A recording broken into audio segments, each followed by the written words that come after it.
Okay, let's kick this party started? Kick this party... Yeah. Just waiting for the caffeine. Hi, Internet. My name is Todd, and this is SideQuest Live. I hope you can join us live on our game. We stream on Twitch and YouTube if you want to watch us live. Don't forget to click the subscribe or the like and all that stuff. Also, we do podcasty things, so you should come and check that out. And if you're joining us by podcast after the fact, thanks so much.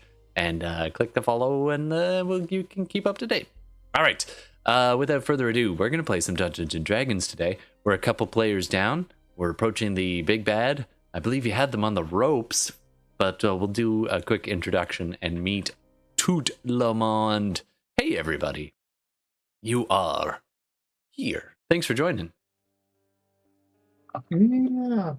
I'm back. Fantastic. Fantastic. I got my chippies. Whoa, now I'm jelly. All right, so today we're going to be, I believe you had the beholder, like, on the ropes. You're falling in. It's a big bad battle is going on, a big bad battle going beneath the city. And you've all got tricks up your sleeve, I understand. And kudos, by the way, because I enjoyed the plan that you came up with to take out this big bad. I was also super happy that in the last game, I managed to throw a little spanner in the work by making you all fall up to the ceiling with a reverse gravity scroll. That beholder, man, it keeps pulling out these scrolls with like a mage hand or whatever, and just whoop, just to keep things interesting. Oh. Yeah. I just assumed they knew how to cast a spell. That wasn't clear at all. No. Interesting. It's been using various items, and him and the others have been using various scrolls throughout. So, yeah, that kind of explains the nuts and bolts a little bit. But anyway, before we get down to the nuts, okay, I need more coffee.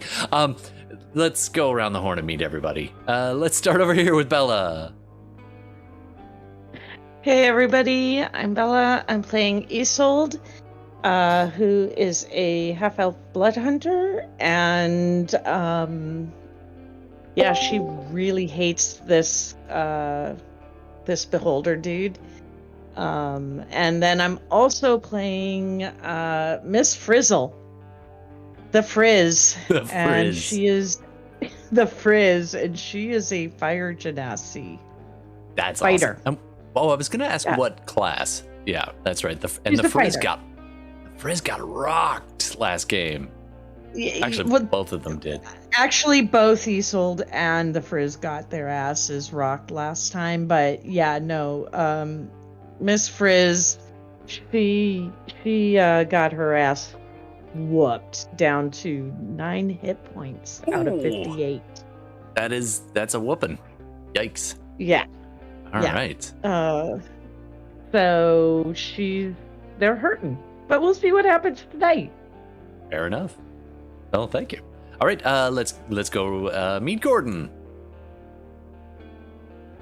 Hey, Gordon, playing Rook, your resident phantom rogue, and also Talithar, conquest paladin.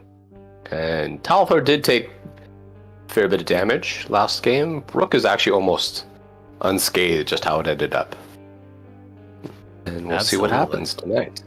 Yeah, and the beholder was very interested in getting Rook away from the group, so much so it actually took 2 Rooks. It took Steve and yourself down the or up the hole. Reverse gravity's weird. But yeah, that is not kind of noticed. Yeah, so there's something going on there. We'll see what happens. But speaking of the various, well, I'm going to go a bit out of order, and let's go. Oh man, my brain keeps pulling up random weird sentences. I was going to say bump into Steve, but then my brain was like bump ugly. No. Anyway, so Steve, take it away. Save me from myself, please. Yeah, well, thanks for taking me up your hole. So, yeah, playing Gex. I'm glad I'm not the only PG, people, PG. What? Is it that? Not X. I just gripped his appendage tightly, and that's how I ended up his hole. Yeah, it was you held on to this shaft of the stock of one of the... Totally. Yeah. No, it has an eye. It has an eye on the end of it, so makes sense. Yeah, Gex has got ideas about things, and then there's a bear who doesn't talk. Yeah, that's what I'm in charge of, I suppose. Can it please be canon that it literally just hasn't actually talked the entire time? No, Has he said a thing? No, he's not said a word yet, ever. That's amazing. I didn't even realize. That is cool. No, he has. He At does. the end, He it'll be could. like, Who Maybe was he that bear? can speak. Maybe he can't speak. He just doesn't. I mean, he has languages listed on his sheet, but he hasn't spoken. So He can understand, and just nods and grunts. I mean, this is there hasn't been talking in any of this campaign has been of no use to him yet. So it's, I kind of hope there comes a time when it's the one that has to do all the, like, it opens its mouth and says something, and it's gonna have to be like, we'll watch for that moment. All right, let's keep going. And wait, who else do I have here? I need to fix the cameras and such, but let me see if any of these are working. Brandon. Hola, I'm Brandon. I am playing Eli, a half-elf wizard, who I think is relatively unscathed from what I saw last week. I'm going to say because of his boots of levitation. And he also disappeared for a conversation somewhere last week, so that'll be interesting. Also playing Jalen, who I think is a human fighter, and I think is possibly drowning. Yeah, I was going to say. Yeah, Jalen, so you followed the beholder in after a bunch of levitating and all that, and everybody fell down in, and some of you landed on the platform, some of you landed in this dark pool of water deep beneath the city, and Jalen and several others landed in the water, and everyone's kind of paddling up to the surface, figuring out where everybody is, and Jalen hasn't surfaced yet, so we'll see what happens there. And that brings us round to Darcy. Hey everyone, I'm Darcy. It's blah blah blah, all that stuff. Hi, I'm playing Shu. Shu is a human ranger. They're also a little bit of a rogue, and right now they're riding a blue dragon, Which, in a hole in the ground. I mean, I hope that's on the bucket list somewhere. That was my goal. Is that bucket list dragon mount? I mean, I was hoping to not use it because I assume it's only going to last so long. I'd like to sell this magic item because, got to make that gosh. But, Gotta make them bills at the end of the day. All right, awesome. So we'll see. Jump down the hole and fall and get killed by landing in a pit that I can't see the bottom of. That's a terrible idea. Yeah, so you rode your dragon down. It made total sense. Yeah. Also, there was no jumping down because it was up. Yeah, that's true. Yeah, it was a whole thing. I'm just rolling for no apparent reason. Find out. All right. And just because, Darcy, I steal your ideas all the time. All of you, actually. Good. That reminds me, we do have plot points, but we'll talk about that in just 1 second. And let's meet Matt. So I am playing Balin Iron Eater, Dwarven Craftsman and Wizard. I met up with the party when they saved me from the mouth of a purple worm, and I've sworn a life debt to help them on their quest to slay this beholder. And that's who I am. Nice. And you also previously hit Asterion, the Minotaur, but unfortunately was the first to fall. I believe it was Delay Blast, Right. Fireball. So Yep. It was pretty That's brutal. Yeah, for like 50 points of damage, which I think is all the health he had. yeah, he wasn't the most beefy. He was a svelte Minotaur. He was rather slight. He was more of a minicalf. Anyway, I mean, I'm he had the been eating DM. nothing but forest mushrooms for months, right? He wasn't in top fighting form. It's true. Yeah, he's been eating a bunch of these funny mushrooms that some turtle guy gave him, and it hasn't been good for himself. Sorry, that's a callback. And I am Todd, and just one last thing to remind everybody and myself, that you, the viewers, and you, the players, all have plot points. So if you get an idea you want to contribute to the game, just type it at us, and we will do our best to incorporate it live in the game, or if for, the the viewers, and then of course if the players want to join in with some ideas, I'm definitely willing to share this DM seat. No insta deaths, and let's just work towards making it awesome. All right, speaking of awesome, let's dive in. Oh, whoa, damn, I set that bar way too high. Speaking of mediocre, CanCon, we are going to dive in, and let's get started.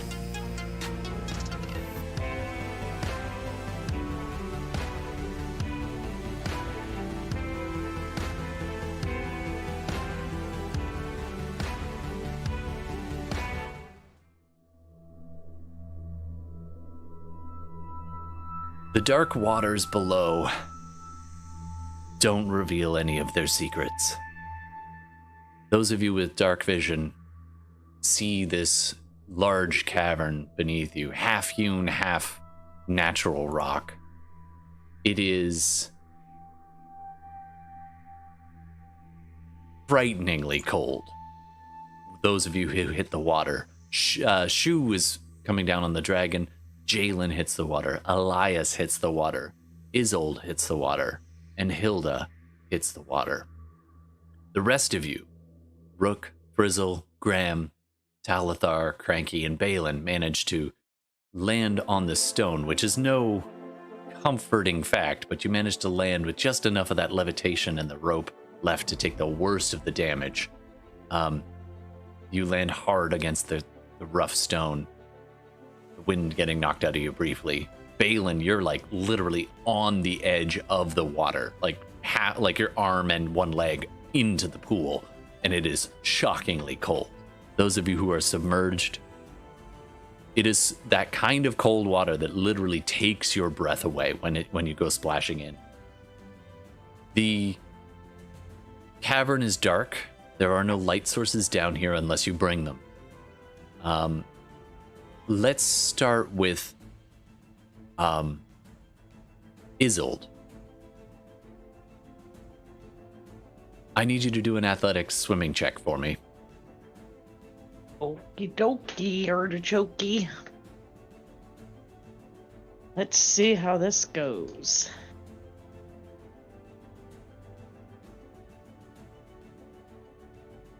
Alright, gotta find the right All good. athletics, you said?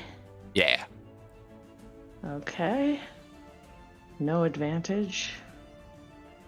Unfortunately, no, but the DC is not super high. 15. Okay.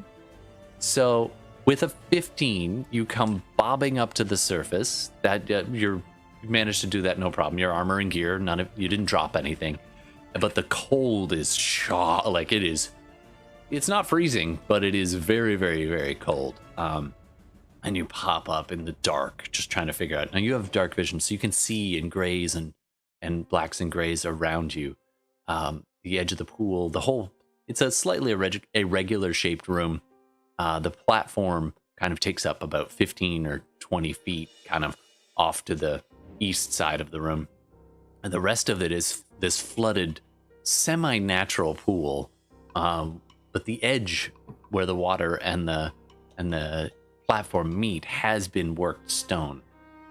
There are stone walls around. Some of them, many of them are carved and ancient, but several places they're collapsing in or overcome and hidden by growth of stalagmites and stalactites, or just collapsed in over time and age and piles of dirt and dust. You are deep beneath the city at this point. Rook would recognize this as the hunting grounds where the various monsters employed by the beholder or controlled by the beholder would hone their skills, and this terrible beholder would hunt for sport or for other reasons. Practice, testing, all kinds of machinations. All right. Let's go with Elias. Go ahead and roll athletics check for me. Okay. Any way I could get like advantage on that because he's technically levitating, or? Actually, I'm gonna let you do. You know what? Totally free.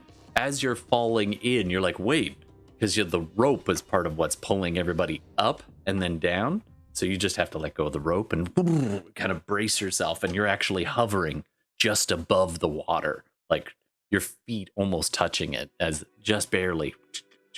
But you're actually fine, so you don't even need to.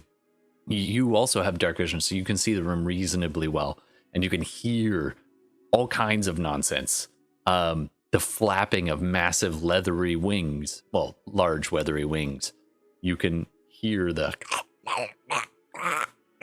kind of mouthing sounds the beholder makes, but you can also hear that strange, almost in your mind, like kind of presence if you get too close to that thing. So it's in here somewhere. What do you want to do in this moment? Or anybody can pile in. I'm gonna, because I'm right next to Isolde, so I'm gonna like kind of reach my staff down to her. Oh, nice. Okay. Try to help her out of the, like, at least try to drag her as I walk towards the stone. Absolutely. No problem. That one, you get that one for free, 100%. So you managed to. I will grab on. Absolutely. So you help Isolde. At one point, you see the surface of the water splash, and you're like, huh? And you see Hilda come up strong and start paddling towards, rolled on Timile's behalf with a solid 18. Shu, you're hovering above. Everyone seems to be present and accounted for. Gex, we're going to deal with you in just a second, though. But Cranky, everyone else is kind of busy picking themselves up. What do you want to talk about? The room is everyone's. Do we see the beholder? Like, is he visible? Do a perception check.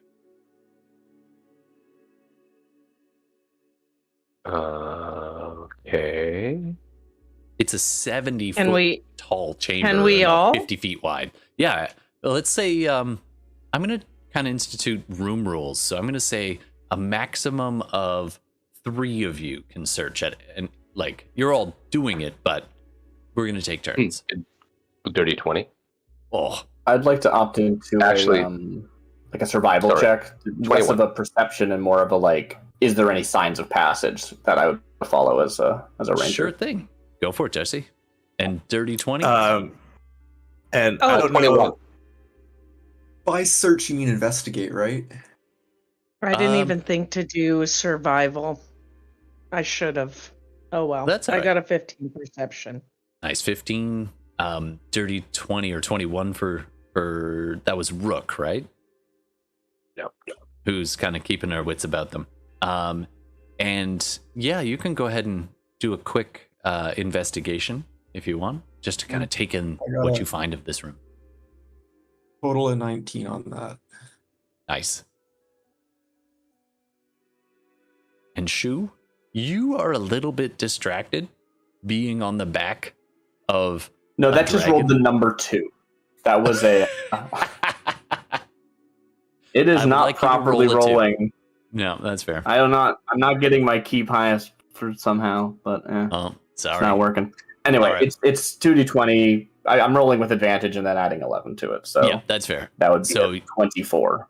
24. All right. So, a couple things. You all pick it up pretty quickly. This room is, almost like cone shaped in a way, widening from the top down, and is about 50 or so feet, but very regular, and it's about 70 feet tall, and about 50 feet kind of irregular rectangle. You can also see. Well, very obviously, there's a fairly wide passage with an arching door, the arch somewhat holding back the collapsing ceiling. Down near, at ground level, it is not on the platform where you are, but it opens up onto the pool at the north end. And there's a large kind of archway there, busy. Just, you can practically hear the stone creaking from all the weight that it's holding, but it does seem to hold and open into another room that looks hewn, and probably from a glance, those of you with dark vision can see that it's about 20 feet by 20 feet, maybe 30 feet by 30 feet. and extends on into darkness to the north. With those of you who got over 20, which are several of you, you also pick up there is a second, although narrower, dark entrance to the southwest, very close to where Hilda popped up. And it's more of a crack in the room that does open up into darkness, and it looks like there may be more passages or rooms to the southwest. The dragons who have flown down here now that you cracked open have, not seeing anywhere to perch, they clamp onto the walls like almost like bats, and Shu is having to really like focus on holding on. They do have a kind of strap that you can kind of do. It's not a perfect saddle or anything, but there is a contraption on which to hold, but it is not perfect. So you don't have to just dangle off of a leathery back and spikes, but you have a little band that you can kind of put your legs under and hold on. But it is still difficult. Okay, take it away. What do you want to do? Do I see the beholder in the room? Oh, right. You don't see it immediately, but you hear it. And it takes a few seconds to like track down where it is amongst all of that. And this brings us round to Rook. You see it hovering. Oh, sorry. Go ahead. Would I know something differently?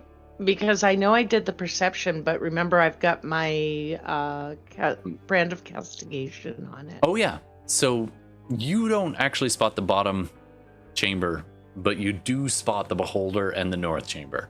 The beholder is busy, like almost bumping like an old party balloon, just barely holding on, bumping against the eastern wall, trying to like thump and then move down a little, thump and then move down a little. You're not sure if it's on purpose or if it's so wrecked that it is just kind of thump, thump, and dangling from that, partly like stunned from the fall and the bumping and all this and barely being able to hold on, is Gex. So you're dangling at about 50 feet up, Gex, by one hand from this beholder, and you burned a lot holding on to that beholder. It is in rough shape. You're not even sure if this thing is like, you hear a strange gurgle sound, and there's bits of black blood just raining down. In fact, that's what makes Graham notice and look up. All right, everybody, what do you want to do? Rook is basically has his short bow out, arrow drawn. Yeah, he is like staying put. He's doing steady aim. He is trying to find the beholder to shoot it. Sure thing. Yeah, is there actually like a line of sight? Shoot. There is. However, before we go into full-on shooting, I did ask Steve to wait for a moment. So, having been bashed around and being tossed about, you kind of got the wind knocked out of you for a second.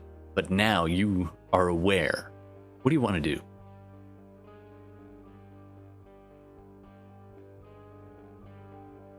I don't know if you're muted or not.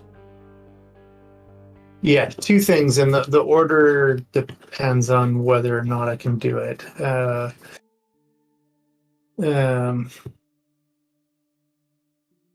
Yeah, so as a bonus action, I can do that. So, having held on to the one of the eye stalks while falling upwards through Todd's shaft hole.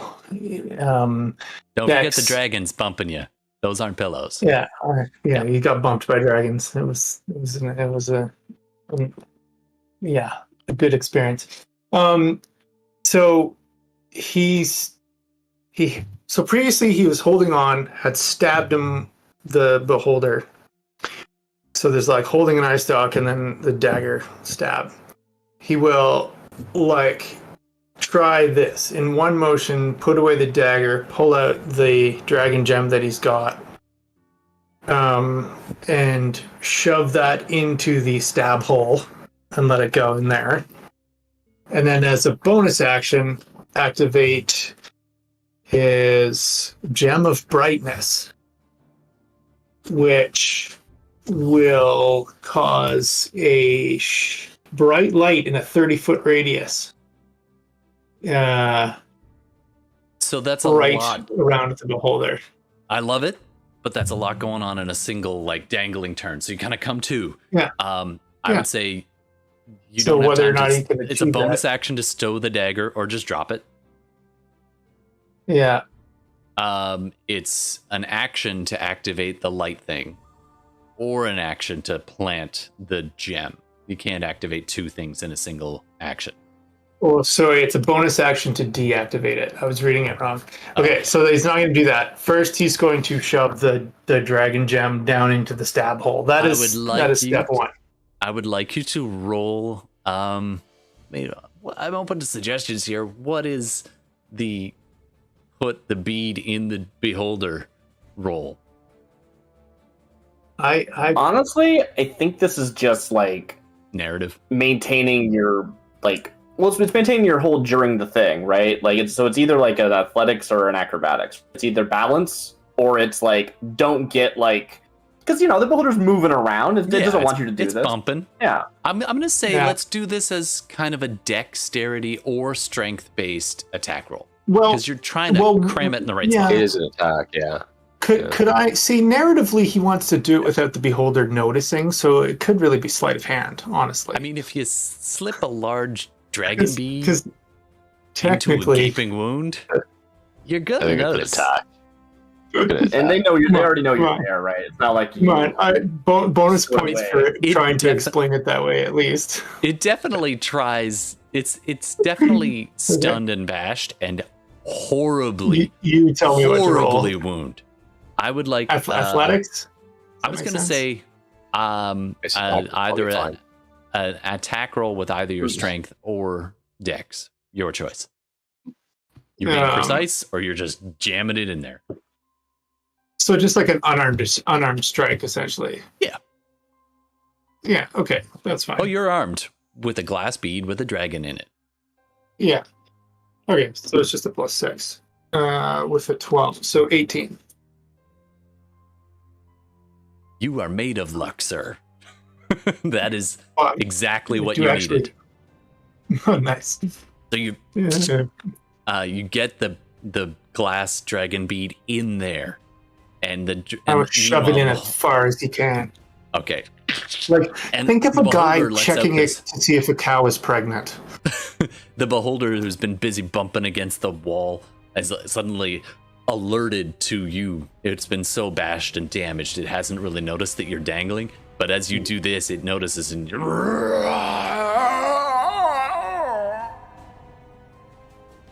You made noise. You cannot stop me. All right, that's your turn. Oh, you do have a. I think it's important to remember that I believe, unless I'm mistaken, they're still going, ah! Dang it, my head fell off. That's true. Thank you, Elias. That was from Elias last week, who cast the suggestion spell. Absolutely. Thank you. And I didn't burn the legendary resistance on that, but I'm really glad I did because it saved the beholder last time slightly. All right, we'll see what happens next. All right, Steve, anything else? But you staying put or you're letting go? You're 50 dangling. So, no, so as much as possible, he's just going to if you can say in any sort of bonus action-y kind of way, like he's just going to hold on to better his ability to hold on. So maybe it's like puts the gem in and then grabs with two hands. Nice. Well, there's several eye stocks, so you can grab a second one and just really reinforce it. You had a pretty good athletics last time. Awesome. Yeah.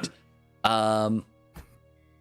I believe one thing's going to happen just before, and Rook jumped to the line and is like, I got this thing. So you're going to be up next, but the beholder is going to use a legendary action. It is 50 feet away, so that's going to limit some of those things. Let me just grab my D10 here. Oh, is that all? Oh, wow. I thought they'd be further away than that. Okay. It's only 50 feet up at the moment. All right. So the beholder's, one of the eye stalks aims downwards and sends this cone down. I need. This is actually going to hit everybody from that range. Well, how many of you are there? There's everyone.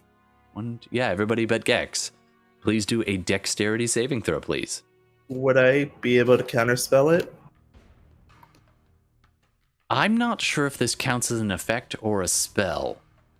If you want to try, you can try. It will involve a roll, just so you know. Yeah. Might as well. So go ahead and roll your Arcana. I feel like I must have lost track of the space. They're shooting down. It's hovering. Like imagine you're in an So we fell inverted down, ice cream cone. and now they're above them. You fell down through Okay. the top pointy bit of the ice cream cone. Most of you are Got down it. below. The dragons are actually clinging to the sides, and most of the rest of you are down at the bottom. So actually, Shu would not need to roll this because you're on the dragon up high. Thank you for reminding me. They would have. Okay, so they're like legit still just in the same room. They didn't like run off. Yeah. Well, they're so wrecked. They're busy like thumping against the wall. And only now, having been kind of shaken out of their stupor by Steve's beating, or Gex's unfortunate dragon bead, it is now kind of jolted alert by the discomfort. It didn't actually do any damage, but it was like, so now it's alert and it's spending an action. How'd the dex saves go? I rolled a 26 for Arcana. Oh, damn. Never mind. Forget the dex saves. As the wizard hovering just above the dwarf dangling from your staff extends a hand upward, and this magical light that began to emanate just spreads out and just shatters against Elias's counterspell, and there is no slow effect. All right, well done. There is going to be another. There's 3 of these. That was the first. Correct. The next one. Okay, 1 second. 1, 2, 3, 4, 5, 6, 7. So if I roll. Timely. Poor Timely. Is dangling from or reaching the ground now as Elias is busy levitating them over towards and trying to kind of lever her over towards the edge with the staff. And all of a sudden, Brandon, Elias, you notice that this dwarf gets heavy and just stops helping. And,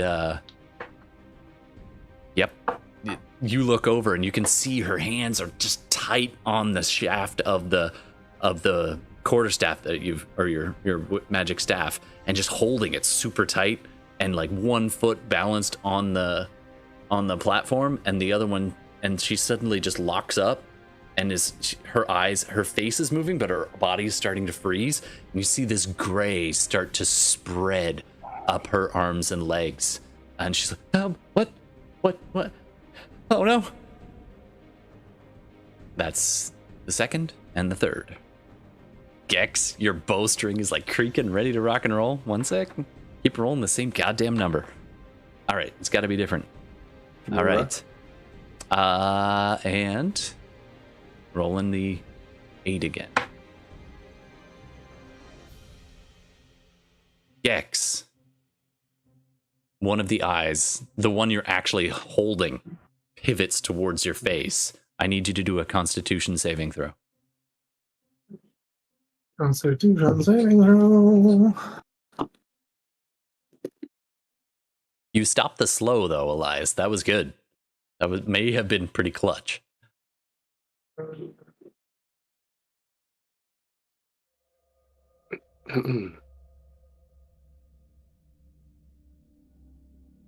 I don't like that roll, so I'm going to spend a luck point and do it again. All right, I think, is that 2 lucks you've used? Yes. All right. So I will go from a 4 to an 18. I like that better. That is a pass. DC 16. So your muscles momentarily lock up as a paralyzing ray as this hits you, and then you're like, no, and you just power through. Well done. Yeah, it's with the power of angry grandfather, pretty much. Angry Gampy. All right. I think Rook has been patient enough. You have a held action, sir. Rock and roll. Okay. So he's steady aim with his bonus action, and he's been tracking the beholder. And he, similar to what happened last session, I didn't really describe it. It's almost like one of his eyes gets almost a bit spectral. And he's going to let loose. Nice. Go ahead and make your roll with advantage. Okay. You would be able to apply sneak attack anyway, because your buddy's up there, but... Yeah, but I'm going to take the advantage. I'm not going to do sharpshooter this time, the +10, because I really want to hit. Okay. Cool. But I'll still get the sneak attack. So. What are you aiming for? You're taking the time to aim. What are you aiming for? I'm aiming for its eye as it's looking down at us. Sure, which one? There's like... Well, actually, I'm aiming for its mouth. Its mouth. Like, it's got its eye, but it has this gaping mouth. I'm just shooting right into its mouth. Yeah. Cool. Okay, and that's a plus... As you're determining rolls, I think as soon as we see, like, we'd sort of found the beholder, but this volley certainly made them not unobvious. There's a better way of saying that. And I think Shu, in Draconic, just, like, looks at the three dragons and is like, would you three like to do the honors? In, like, suggesting for them to just unleash their breath attacks, right? Continue. 23. 23 hits right in the like top of the mouth. The arrow just sinks into the soft palate. Roll damage.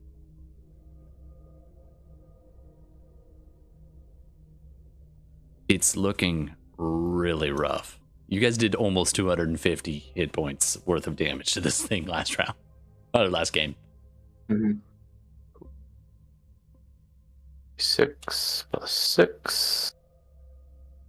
With 36 points of damage. All right. So a couple things happen in this instant. It turns and its mouth is open in this almost rictus kind of... And the arrow...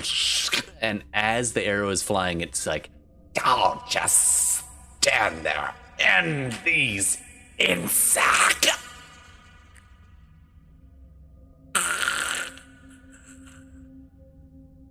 And like a head just lolling backwards, the whole thing just pivots and falls. Steve, I need you to do it. Gex, do a acrobatics check.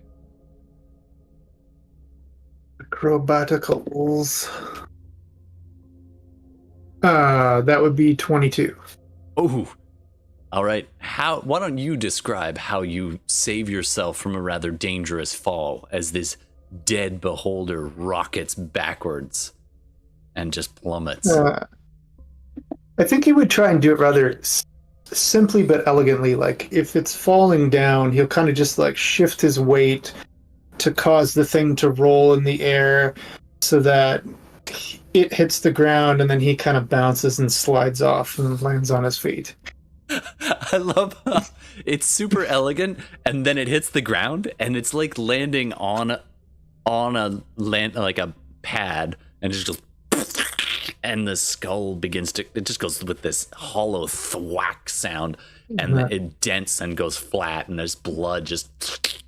And you are riding this thing down, and compress, and then bounce, and it actually flings you up into the air. On the bounce, and then whoa, and I'm gonna say with the 22, you can choose to land in the water or land on the rock. Oh, he'll land on the rock. Okay, so that is little like a bit regular of athletics or acrobatics check. You're gonna be taking half damage from the fall. Then, if you landed in the water, you won't take. You're likely to take no damage. Just saying. It's your call. Oh no, it's more about flair than anything else at this point. Gonna try to stick landing. Terrible for the days, but you know. Yeah. Exactly. Looks good. I mean, so narratively, he's old and he's like, I'm too tired to swim. I'm gonna aim myself for the land, and then he gets there and he lands on the land, and he goes to do like the superhero landing, and like all of us when we bend over at this age, his knees crack, and he gets up and it's like, oh. Yeah. You So take half 9 the points of falling damage. That's already halved. It was actually a really good roll on my point. That's 9 points of knee damage. Old man knee. All right. Okay. You land and you're just like, oh, and this monstrous being is just sitting there, just bleeding on the ground, and you're just like, is that it? And Gex, you are never so thankful that you didn't land in the water as you look at where you were going to land, and there's these writhing tentacles in the water, in the dark water, just disappear as it's like tried to get you. It was waiting for you and then went back in. Retroactively, Brandon, can I get you to do an athletics roll on Jalen's behalf with disadvantage, please? Okay. Pull up his stats really quickly. That's being annoying. The beholder is dead. And the game's over. Change of We get to plan. finish now. No, that's later. 6 plus, so it'd be a 12. That's not wonderful. Okay. I need you to roll a d20 for me. Or just a d20 there, Jalen. 2. Okay. I'm taking note of that. All right. Everybody, you just like the dragons turn to Shu and say, "Oh, it's done. But I was hungry." I'm sure there's more down here. Let's see what we can find. What about him? The other dragon kind of leans over and points towards the northern. Yes. Points towards the northern archway, and you can just Shu in particular, because it was drawn to your attention. You can just see a shadowy shape. Wasn't there and now is. It's just like it's there. Humanoid.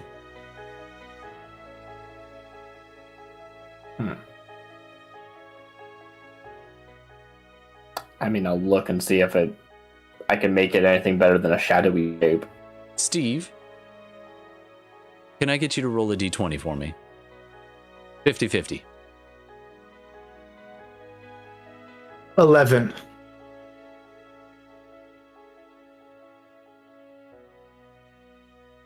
Yeah. I'm trying to decide what's more fun. Let me roll. Let me see.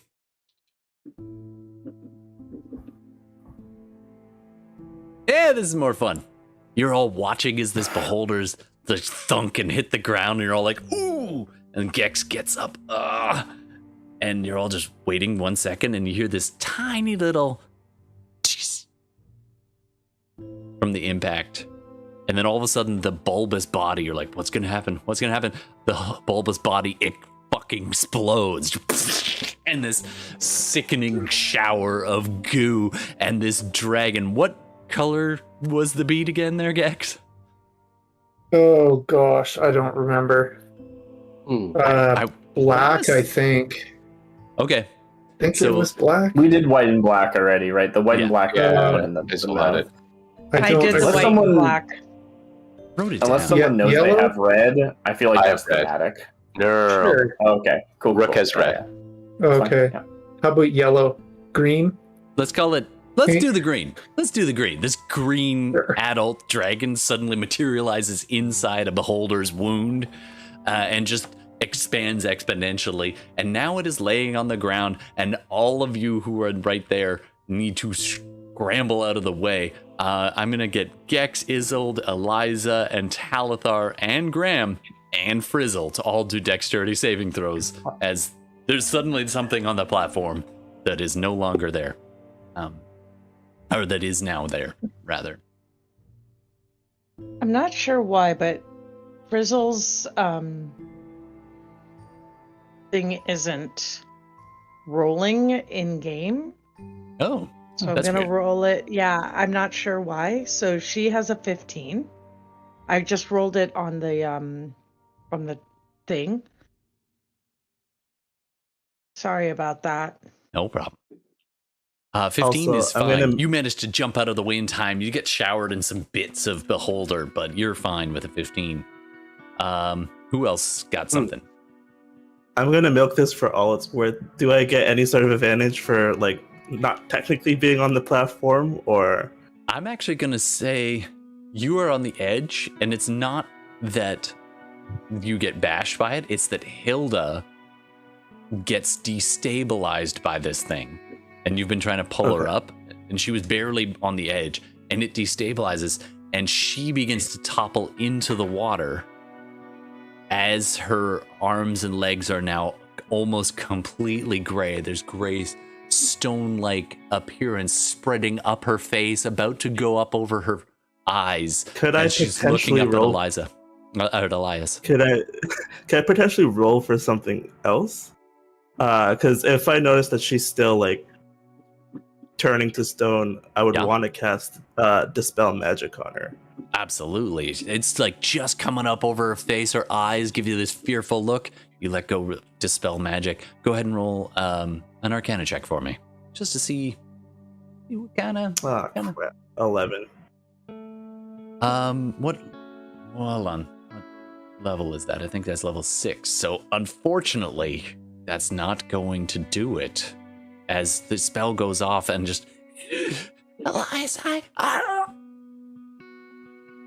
and the form slips as the dragon's tail kind of slaps against her back, and she tumbles into the pool, her hands still locked on your staff, and begins to pull you down. How much weight can you handle with your levitation boots? I think it's 500 don't pounds, know. right? Yeah. So I'm going to say you're probably not that much as a wizard half-elf, but she's a plate mail wearing dwarf who is now no longer made of flesh and bone, but of pure stone. Yeah. So I'm going to say that's over the 500 limit. You're going to need to do, oh, let's see. Do an athletics check for me to see if you can hold on to the staff. I don't suppose it's too late for Balin to try to counterspell that. You could try Dispel Magic on that okay. if you want. Yeah. Go ahead and roll Arcana. Yeah, too late for counterspell, but Dispel Magic is still a possibility. Yep. Well, I got a 24 on my Arcana. Nice. You catch it as Elias is busy just trying. He's the only thing keeping Hilda above the water. Her hands gripped like a statue on the stone, and she's beginning to sink beneath the waves. And then Balin sees and not counterspells, dispels the magic, and Hilda. It's like the outer layer of her skin cracks and sloughs off as like dust, like so much makeup that's been dried on for too long, and then suddenly she moved, and so her skin is still kind of gray and pallor, but starting to return to color as she becomes flesh again. And I'll say Elias manages to pivot her over towards between her kicking and swimming. She is now back on the water. You're not off the hook yet though, Brendan. Roll another D20 for me, please. Actually, 2. 15 and a 1. The 15 almost was good news. The 1 is most definitely not. I'm sorry, but Jalen is no more.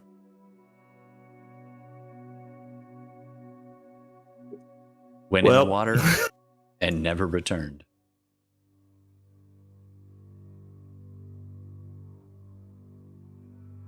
All right. So, the dragons kind of take stock and cling up on the rocks and look around. Shoo, you might be the only one who noticed something. Take it away. There's no particular initiative order or anything right now.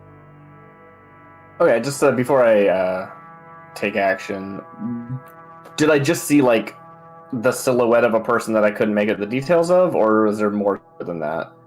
Just so I can properly respond. Do a quick perception check for me. We'll see what you Sure. notice. This should have plus 11, I would think. So that's a 23. All right. It's a silhouette standing slightly darker spot in an already dark tunnel. It just happened that... And they seem to be dragon, like on the ground. They're not like floating or doing anything weird. Right. They're just standing there in the entrance, just a little bit back from the entrance to the tunnel.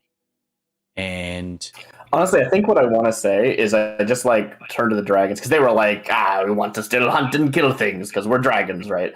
And I think she just like looks around at everything. It's just like, everything seems to be in control. You want to go have fun? Go have fun. Might need your help to get back out though. And just like goes to land and like let them loose. Like, yeah, go be dragons. I'm okay with that. All right. So it is your dragon. Where would you think it would want to I'm go? I was talking to my dragon, the blue one, as well as the black and the white, because I was next to them. Right. The new dragon, I don't know. We're kind of, that's a whole other thing that's happening. You're still not totally sure about that one. No. I feel like positionally, right, I wasn't next to that. I, didn't roll and everything and blah, blah, blah. It's actually the blue dragon that's noticed this figure. And so if you let it, it's going to dive down. It doesn't look like it's going to let you off gently. Do you want to jump off or go for the ride?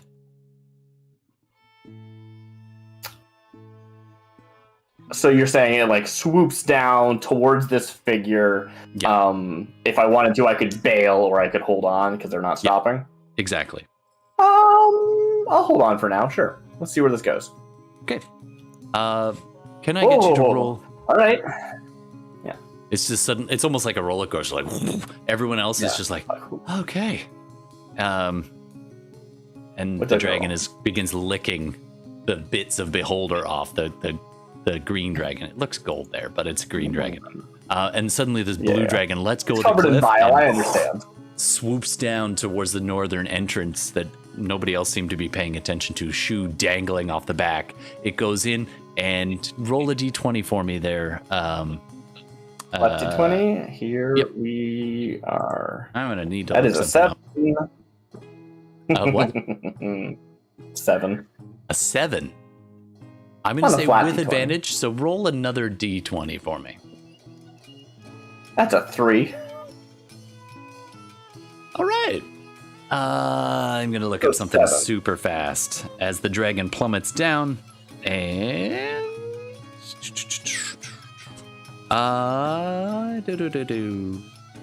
Where is it? Okay, that's more fun. Okay. That's what I like to hear. Shu is just like, and the figure who's standing there, humanoid shape, in the darkness. You make out cloak or robes, maybe holding some kind of staff or quarterstaff or walking stick. Just raises a hand, and poof, the dragon is gone. Just gone. Okay. Totally banished. And Shu is just like, whoa, and the momentum exactly just plummeting forward as you are no longer riding a dragon. I hope that bucket list was fun because it's over now. Do an acrobatics check for me. Sure. I think I'm not skilled in this, so just +2. That's 16. Not bad. All right. Do you want to land in the water or on the platform? I'll give you the choice with that. I feel like positionally, it doesn't really make sense to be landing in the water, unless we traveled far less than I'm imagining. So I think I land and I roll forward, right, which would be going towards the. Yeah, well, it was more of a drop, dive, and swoop at an angle, so that like a roller coaster. So you didn't. I see this as rolling onto the ground. Yeah, you hit the ground and roll and pop up like right base to base with them, and now you recognize them. You've only seen them in passing. Briefly described to you more than anything. This is well, you see the ornate robes of a mage. your track up towards the elven features, the glassed over focused eyes, the anger, and the flaring red gem in its forehead. And you were staring face to face with Calron, the once master of a wizard tower. Thrall of the we dead got one beholder. of red gem guys. You meddle where you should not. Anybody else want to do anything? Yeah, I think Talithar, it'll be his turn to step up. Sure. So I think like he's been kind of getting out of sorts, like with everything going on and everyone kind of like a lot of things happening really quick as he's getting his bearings. Thankfully, he kind of didn't get squished against the wall by the green dragon. Rolled pretty good at the dex. Yeah, but at just the sight of Calron, he's just gonna like he'll step up and say Calron, and just step forward. So you kind of navigate past the dragon and the dead beholder and through amongst your friends and get kind of standing pretty close to where Rook is on the platform, where you can see over towards Shu and Calron. And Calron flicks their eyes. Step back. Yeah, he's basically like staring at him, looking to get close.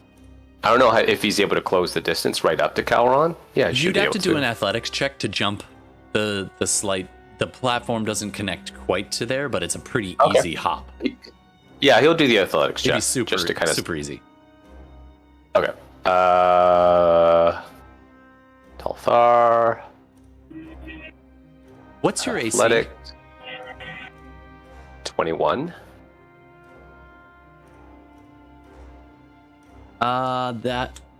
Okay, it's not that it missed you, it's that your physical strength is like it didn't get a great grip on you as you begin to jump across. One of these dark tentacles lashes out at you but doesn't quite get a grip, and you clear the distance across this pool and it back into the water. You're now next to Shu, and Calron does take a step back, just a little bit, this focused look, kind of measuring what's going on, and as you leap across. The ruse is over. We know that you are compromised, and now the beholder's dead. Look, I'm just here for monsters. And yet the greatest monsters often walk on two legs. Tarask. Yes. Amongst others. Vampires? Oh, that's a good one too. Yep. Yep. You're just like... Yes, there's two. Look, I was meaning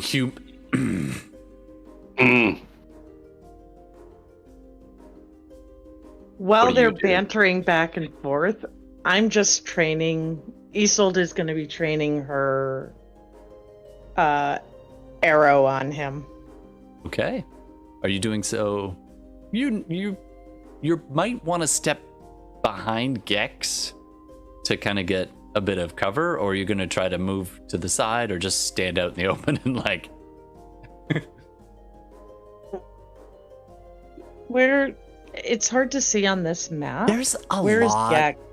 There is a lot going on. Gex actually landed right next to you, like almost on you. You probably helped him get up. Yeah. Okay. I'm just gonna move. Because all I see is me. Yeah. Oh, really? Yeah. That is weird. I don't know what's going on. Oh, okay. I see. I just moved my token and I see Gex. Okay. Oh, okay. There you go. All right. So I'm just gonna move. Maybe around this corner a little bit. Sure. Toward the goo. There are so many icons all piled on each other in that corner. Absolutely. So you step into the ichor. Graham, the half-orc, is just coated in behold. Like, it might have landed. Actually, Okay, it didn't land on him, but it landed really close and covered him in ichor. I was just seeing if it was a 1. It was not. What are you doing here? Business is not quite concluded yet. You are doing very well.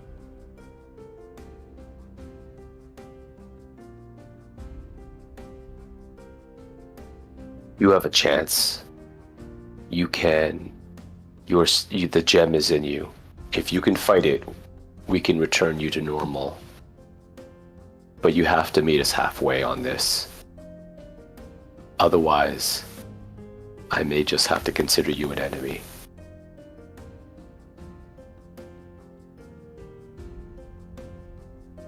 And like Yes. Talthar just kind of has his sword at the ready.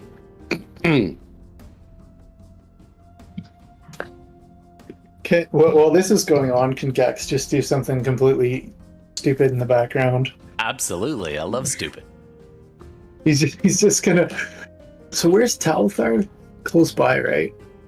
He's just I sitting jumped here. over. Oh, you're over there. Okay. Gex is just gonna like take his last healing potion and pop it down it, and then drop that on the ground, and then pull out his flask, slowly start unscrewing the top as he's like death staring at Calron, and just like take like a long draft of the whatever. It's equal part whiskey liquor and is in there. Metamucil. Robaxacet. The entire thing is just filled to the brim with liquid Robaxacet. Just kind of and then he's like feeling his knees a bit. Yeah, just in the Nice. background. All right. Anybody else doing anything or just watching this stalemate? Just curious for the next thing. Eli's gonna ready an action in case he Okay. tries to run away. Sure. I think Rook is actually going to be, if he can, bonus action hiding and also taking aim. If there's any way for him to kind of, if he's out in the open, he's out in the open. But You can hide in that little corner, but unfortunately, it's going to be very difficult for you to take aim. You'll be able to hide and then pop out, but you can't just take aim the whole time while you're hidden. You go ahead and roll a stealth check, though. okay, he's going to opt for the hiding part, just because he knows that this may not be over, and some people want him for some reason. Absolutely. Plus 13. Shu's just like watching, like looking back and forth, maybe bantering if there's still an opportunity. But I'm curious, the black and white dragon, are they doing Yeah. anything? At the moment, Okay, cool. like you commanded the blue dragon and the black and white dragon. Yeah, I didn't really command anyone. I was like, Well, feel free. suggested. I'm Yeah. not your master. Yeah. The blue dragon took you up on the offer and is no longer present. But the other two dragons are there are 3 dragons now, busy looking at each other. The black one is staring straight down at the water. Yeah, I just figured like the black and white focused. seemed interested in going and eating something, so I was just curious if they Actually, were just like, we'll dragons just are hang out fairly- for a bit, or if they went off. Sure. You know what? Here's what happens in that moment. Everyone else is this tense moment, and then there's a massive black streak and a splash as this dragon has been clinging on the wall, looking at the water, and then takes the opportunity like a heron diving in the water, or like a bird of prey, like an osprey, splashes into the water and taking a snap at something. Go ahead. Who's in charge of the black dragon? Do you remember? I need that list. I wrote it somewhere. I threw Yeah, it. Bella, you too. Okay. Bella, Can I I threw get I threw the white and the black. Okay, so you go ahead and roll an attack roll on behalf of your black dragon. I rolled a 9. I don't have its stats in front of me. That's okay. It's going to be a plus 12, Okay. which is enough. So- As you watch this thing 21. just splash in like a bird of prey, hit the water, grab something in its mouth, and then begin to just pull up and just tearing away as all these tentacles instinctively also wrap around it. The wings are just kind of splashing against the water, helping it swim, and everyone's just like distracted by this madness as this dragon begins heaving and pulling this what looks like a stalagmite in the water. It begins to, you can begin to make out with the dragon pulling on it. It's got a mouthful of tentacles and a chunk of rock, and it's stretching and it's pulling. It breaks the surface at this point, and it's just heaving up on this roper, this stalagmite looking creature that's been under the water. You see the boots, a pair of boots and legs just disappear into the mouth, and then this dragon has snapped it and is busy trying to heave it off the bottom. And it's a pretty epic battle going on between the roper and the dragon at the moment. We'll see who wins. Do one more athletics check on behalf of the black dragon for me. If you're adding 7 to this, Bella. 7?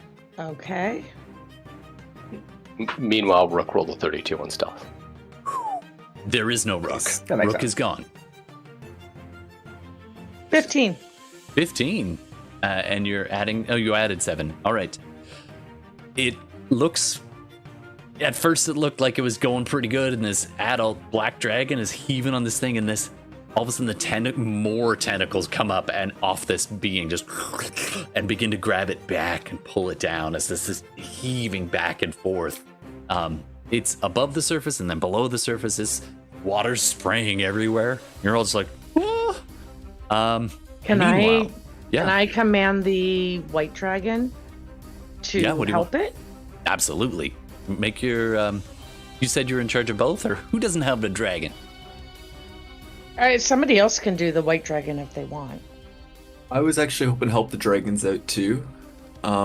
If I could cast animate objects on 5 medium-sized stalagmites. Nice. And send them at it like spears. Absolutely. So you cast the spell and the stalagmites start dive bombing at this thing. I'm going to get you to roll on those behalf 5 attacks. You can use your Arcana or your spell attack modifier as you're targeting for these stalagmite attacks. So animate object says depending on the size of the object, it has its own attack bonus and damage. So for medium, it says +5 if that's what you want to do. Yep, exactly. Do that 5 times. We're just going to resolve it right now so I don't forget. Shoot just like over their shoulders, like, good luck in Draconic, and like, that's it. It's like, yeah, they'll be fine. Yeah.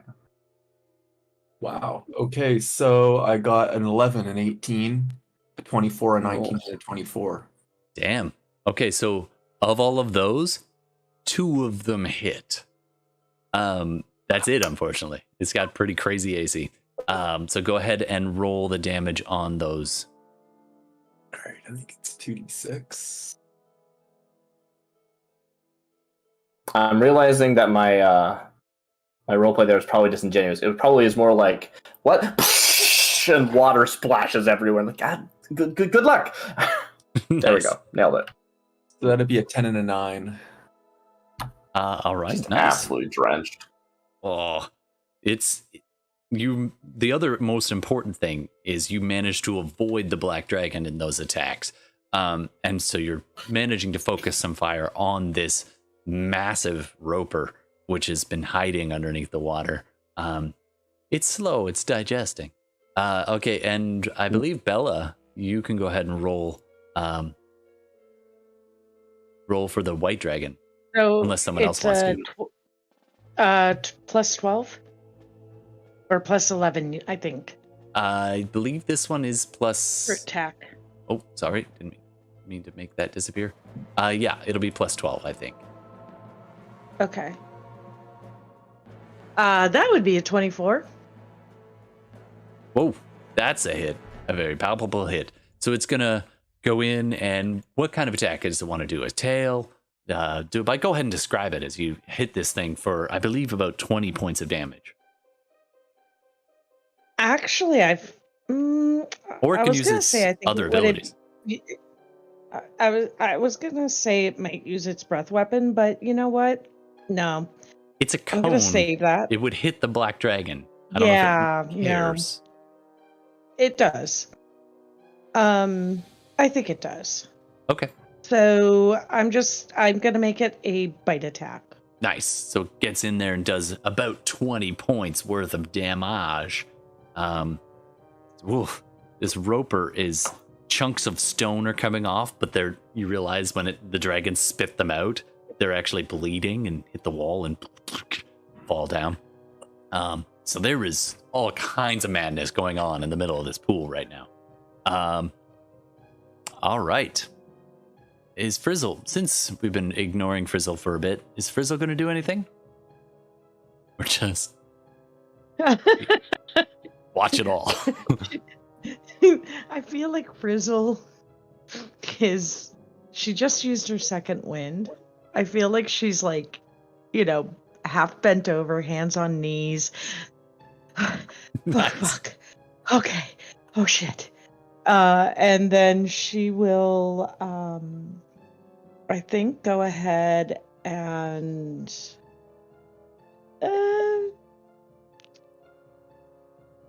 she doesn't have much that she can do from a distance, so she's gonna just, pull out her longsword, and she is just waiting to hit something. If something Same thing with comes Graham. along. She locks eyes with the half orc who is just covered in ichor, right, just 5 feet away, and just like, oh. Graham's like, I know, right? Okay. In the other room, the wizard takes another step backwards, kind of holding out one hand, like placatingly towards Talithar. Look, there's clearly a lot still going on here. Let's discuss this.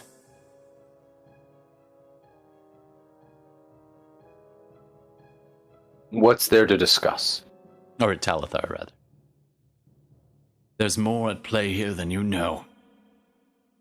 We have an opportunity. We're smart about this.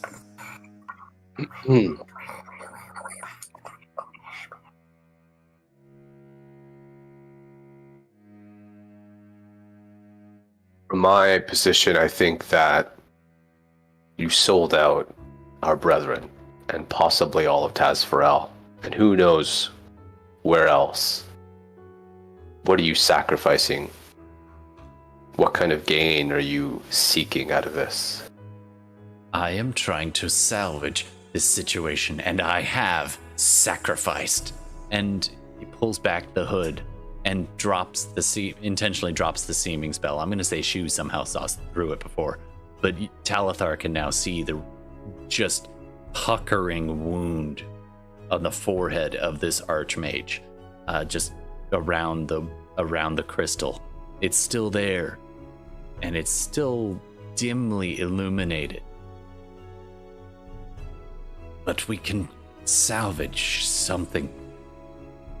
The beholder was onto something. We may be able to turn this to our advantage. And not have it all be for nothing. I'm listening. What is it? What are you proposing? The beholder wished to have immortality.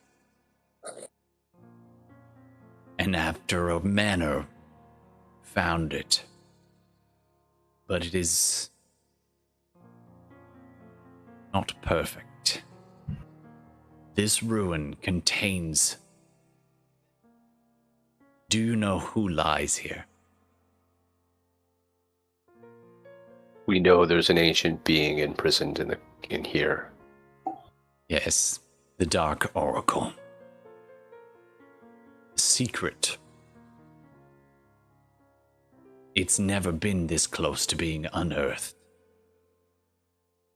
And his eyes flick over towards Gex. But Gex looks like Rook right now. And then flick back to Talithar. And the mage takes another slight step back. If we're smart about this, we may be able to benefit from this uncovering. it's a wound that I don't think can re-heal. But we may be able to save the rest of the town. And almost as if on cue, the whole cavern just shudders a little bit as something big hit the ground above. You see dust and a couple of stones.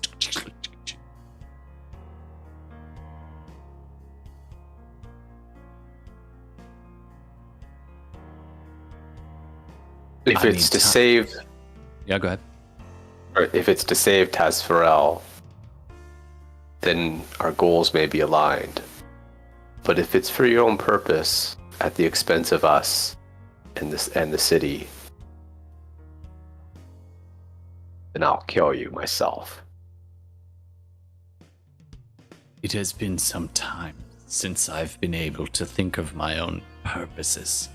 And his free hand kind of drifts up and touches at the crystal, but it flinches back a little bit in pain. Unfortunately, time is of the essence. We must go inside. With your help, we may be able to unearth that which has been hidden here and put an end to it.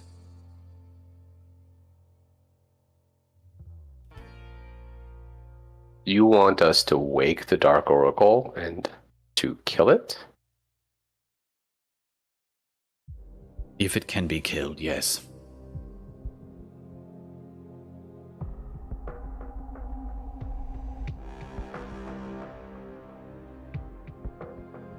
It may already have been awakened. Can I get Shu and Talithar to roll d20s for me? I'm gonna just say, go ahead and roll an insight check. Yeah. Oh, okay. Insight's much better than that 2. Let me take a look.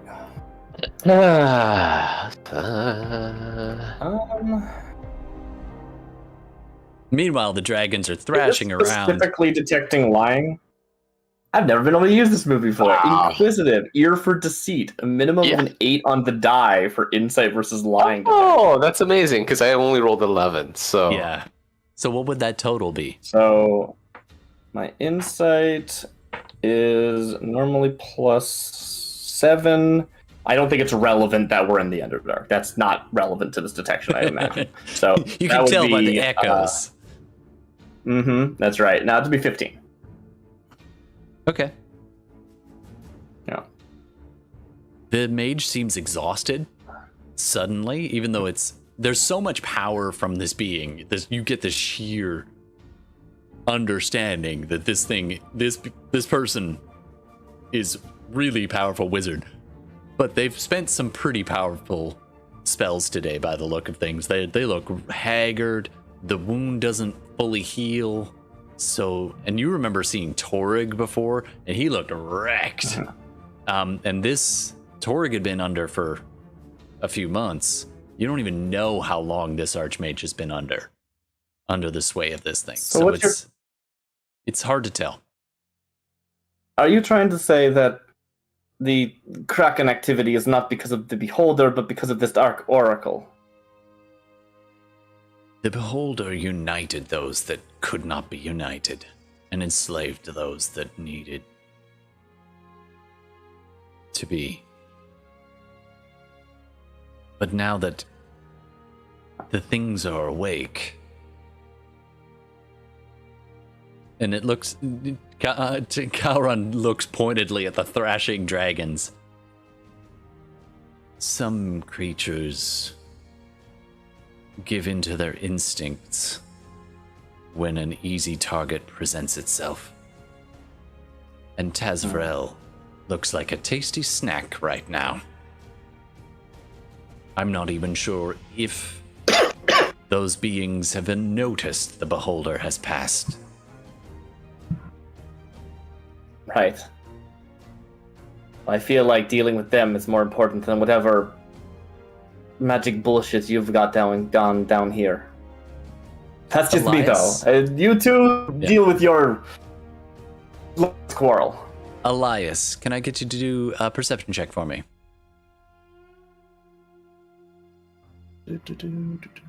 Meanwhile, the wizard begins to walk forward slowly, trying to non-threaten, and Oh, kind of nat pauses. 20. Nat 20? All right, we're going to come back to you in just 1 second, Elias. A nat 20, that's big. All right, Shu and Talithar, the wizard's like kind of wondering if it's allowed, if the wizard's allowed to pass between you out into this chamber with the splashing water and dragons. Like a water fight going on. Are you gonna let him pass? He's walking into the chamber where the dragons are, the beholder body, and all that. Okay. I'll let him pass, but I'm close, like within melee range. Yeah. Are you gonna? And that's already like sword is drawn, shield like ready to basically strike him down. Yeah. As he gets to the edge of the water, when it looks like you're gonna let him pass, he kind of relaxes a little bit, leans on his staff a little harder, and then puts it on the water. And there's this little pulse of magic as it touches the water, and then just keeps walking, steps right out onto the water, walks across as though it's a solid thing, and walks the few feet past, goes past Rook without noticing as Rook's kind of tucked in the corner, walks right up to Gex, and then it's crowded there with Gex and the bear and Elias and Isolde and Graham, and everybody's all right there, and the wizard's standing just on the edge of the pool, just 1 foot in the water, 1 foot on the land, and just kind of motions like it wants to walk towards the fallen beholder. And so Talithar will say, the beholder wanted one of our companions. Do you know what that was about? The Archmage turns and looks at Gex at first, and then kind of gives a little half grin, and then just kind of more generally speaks and turns away from Gex and looks at Talithar and says, I imagine it has to do something with your friend has been down here before. And I don't mean as a prisoner.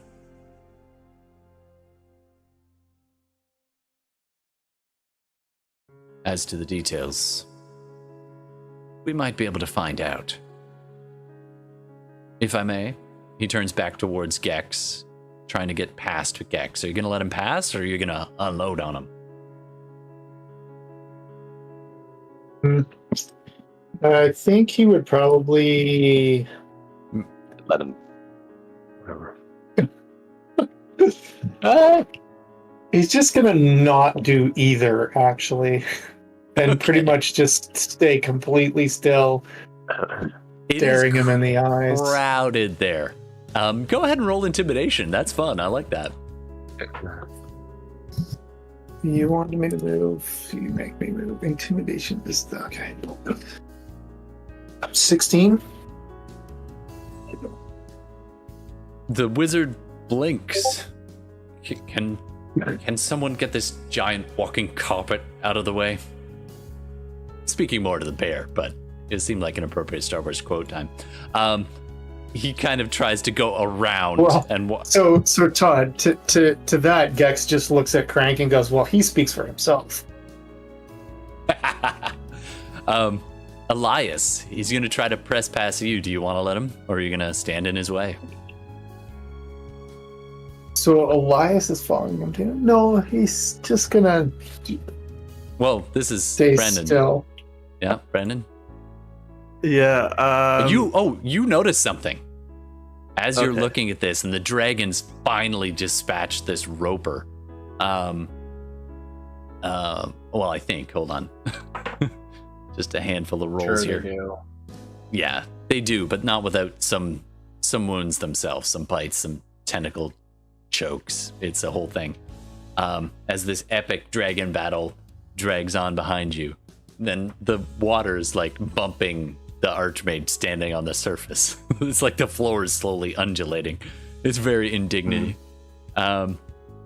And Elias, behind the Archmage, you see a shimmer, a now familiar hooded being. And it looks at you with its cracked forehead, the empty skull, and the flickering eyes of just a little hint of light in the darkness, in a shadow on the opposite wall. And it shakes its head as though it wants to tell you more. With a nat 20, I'm going to say you get the intention.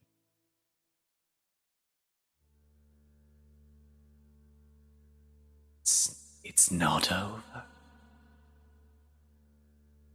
Do not trust him. And when the Reaper says that, it's almost like an echo of your grandma in your mind, just a whisper.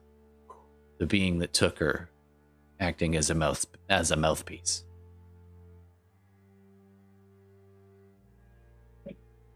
Okay, so I am going to stand in front of him and not let him pass. All right. He then looked kind of. If a really old elven archmage could stomp its foot in petulance, it would be what it does. So instead, it tries to press past Hilda, who also just bars his way. And the archmage is like, "Oh, God, mercenaries, fine." And then there's a little flicker, and the archmage isn't there anymore. And you're all just like, "What?" And then it's. Could I?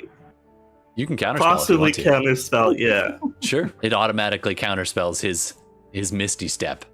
And he flickers out and then right back, and he just looks at you eye to eye and is like, "You do not know what you meddle in."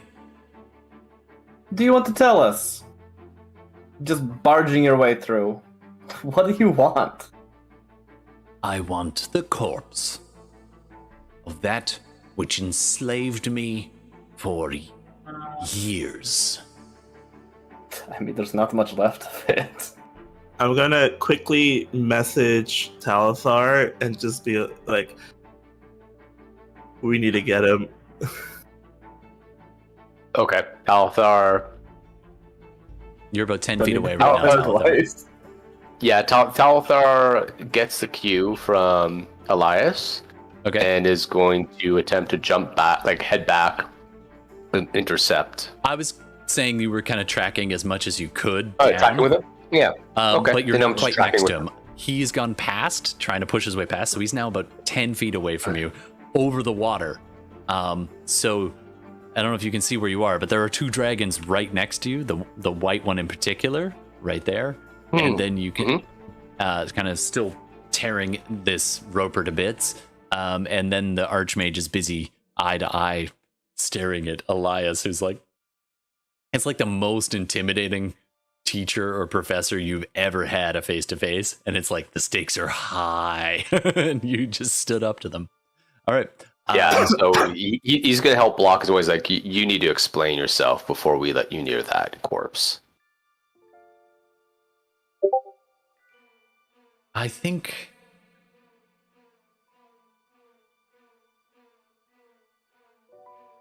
you may have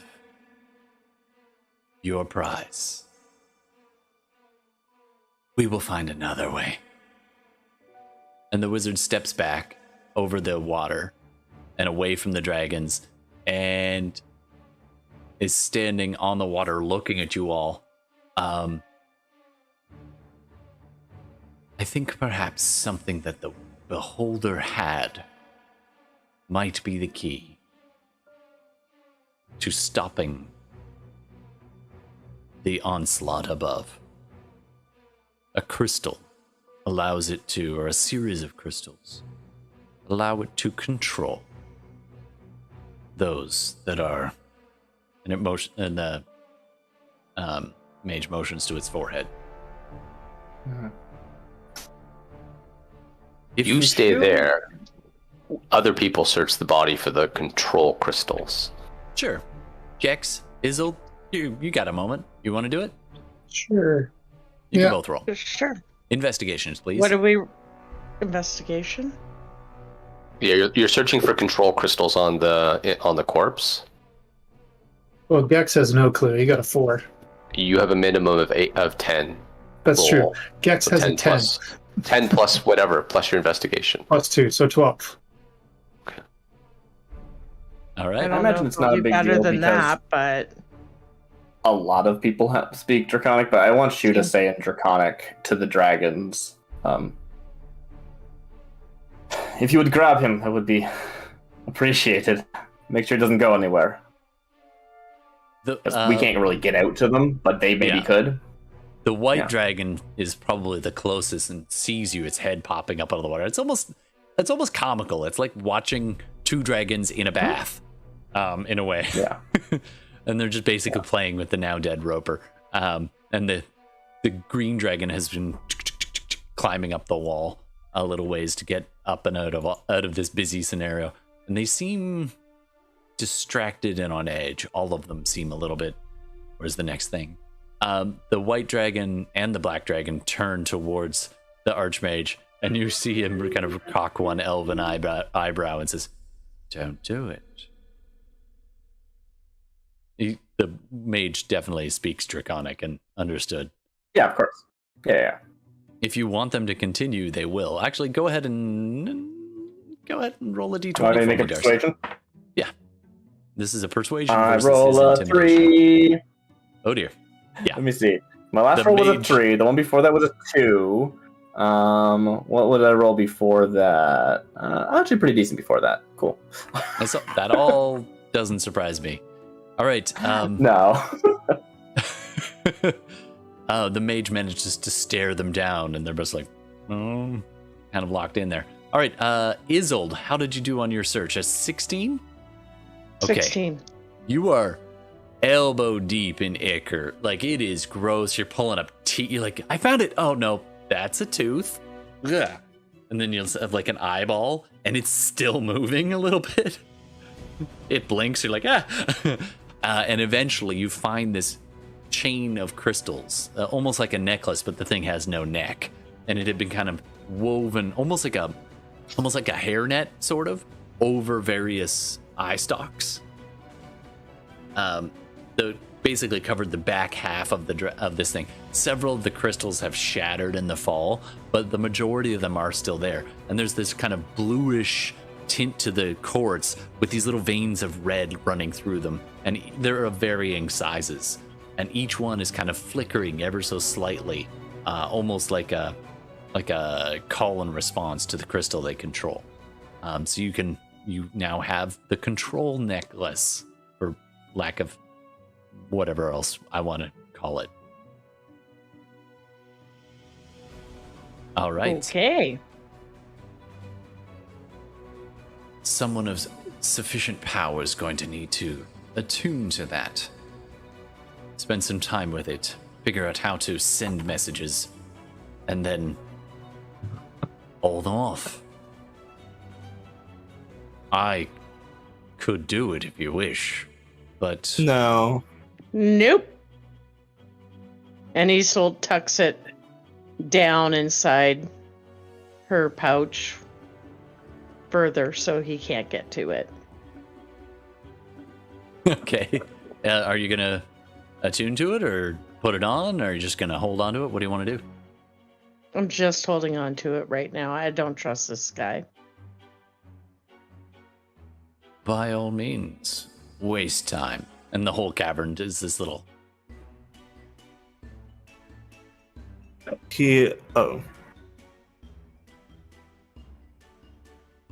Eli kind of turns to the group, and he's like, I don't know if this will work, but if I cast a spell magic on it, would it just seize control of all of the crystals? It would, but then Oh, they're still attacking the city. they might just continue with their instinct because they'll be free. I think in this instant, Balin or Rook, I'm going to need you to do either a dexterity check or a perception check.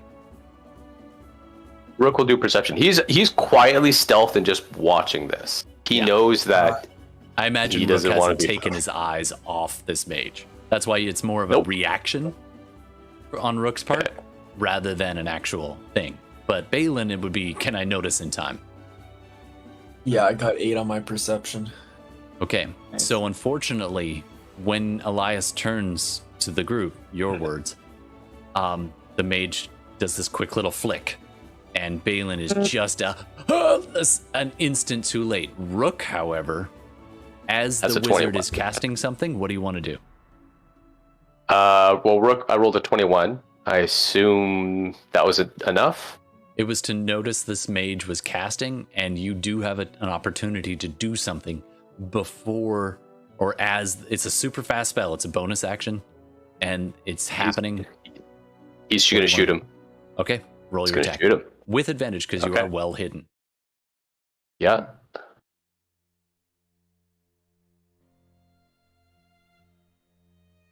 Let I'm me not It's sure. another I'd say miss. these creatures are pretty intelligent, and you don't eat the entire flock, right? 21 will hit. Bang. Hold yeah, on. 21. Shield. Oh no. No. He doesn't see bonus me. action. Does he? No, but he. He doesn't see me. Can you do Yep, a I reaction think- against something? You know what? I'm gonna say yeah. It gets off. It's the mage makes the flick sign to cast Misty Step. As it's going off, your arrow flies through the air, and he sees it at the last second. Tries to burns the spell slot trying to do a shield, but does not get it off in time. Go ahead and apply damage. Liberally apply damage. Okay. D6 plus 6. 29 Okay, damage. Whoa, that is no small amount of damage. All right. No. He has a The- concentration. The arrow hits, and you see him flinch a little and finish the spell and disappear from sight.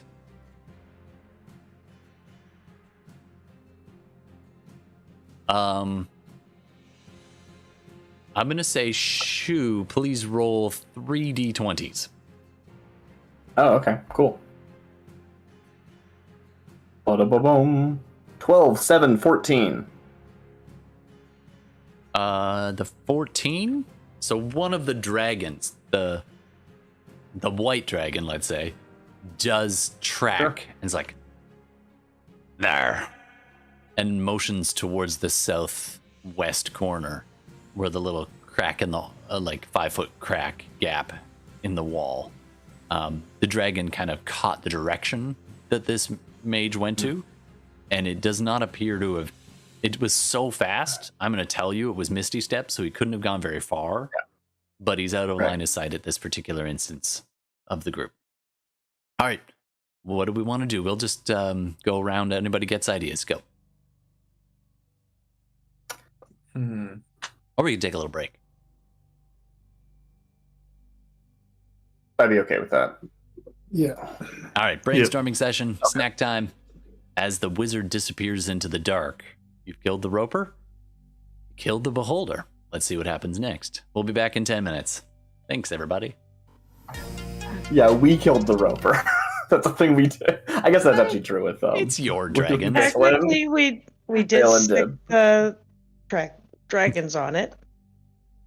Get 'em, boys. Does he have to roll concentration to hold banishment? Just saying. Yes, but I didn't pick up it was banishment. I thought it was like, since it was a magical item that summoned, then they just like dispelled it or something. it was okay. Hold on, we're still apparently on. Banishment makes a lot more sense, it honestly. was I hadn't thought I banishment. thought it was banishment. It was banishment, but it is a summoned creature. So I'm like, if he sustained it for the whole time and it was from a different plane, it would be gone. It's not a different plane Yeah. technically, but it is a summons. So like, it's in that gray zone. I'm I'm very curious to like what is metaphysically happening with these dragons inside gems. Like, were these people enslaved? Like, is this a thing? Were they imprisoned, or should we be rescuing them? Is that a thing we're doing? I have no idea. I've decided not to think of it as that much, but I am wondering. Princess. I don't know, kinda. There's Anyway, an evil princess. All right, we're on break.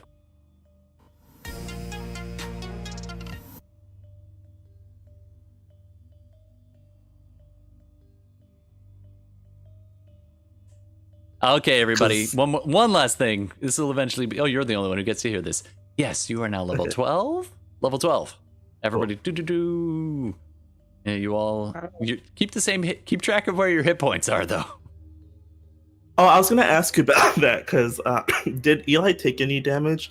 Because I looked through the VOD and I don't think he did because you landed in the water. If there was water damage, it was like 8 points of damage or something. I think it was okay. So it was pretty minimal. Oh no, because you have levitating boots, so you're fine. Yeah. Okay. Cool. Eli did not take any damage. You had a brief. Actually, since I've got you, and we are on stream again, by the way. Since I've got you and nobody else is here, you have. I'm here. Getting these. Oh, you spies. I am. You have had several conversations with that Reaper that took your grandmother, and it is. I mean, we can RP this if you want, or I can tell you the gist of it. Which one do you want to do? We can RP. We can RP right now. Sure, let's go for it. Okay. Quick question to Todd. Should I be leveling up like literally right now or wait till the end of the session? Level 12, baby. Just do me a favor and keep track of your hit points. Where you're at before you click that level button, because it maxes you. And I worked really hard to harm you. But like if I gain 8 hit Don't points worry, Todd. That would Todd. add to my total, right? So add I put not myself only to the back total. at 39 instead of 43. Thank you. I'm going to say that you gain the increase in your current hit points. That whatever you go up by, you will gain that to your current damage. So you are that little bit tougher. Hey, Darcy. We're back, by the way. We are on break, but you need to level up to level 12. Because Shu has not leveled fast enough. All right. We're just going to do a quick little interlude with Elias. When you first came down here, you saw in the ethereal plane the Reaper spying. It's been tracking you almost like a lost puppy. Like very shy and elusive, and you finally managed to corner it when you first came down into the Beholder's lair. And you, in speaking with it, both of you got pulled to the ethereal plane briefly. And you had a short conversation with this creature.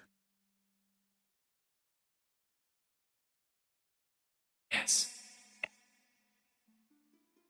I'm sorry. You and your friends have freed me.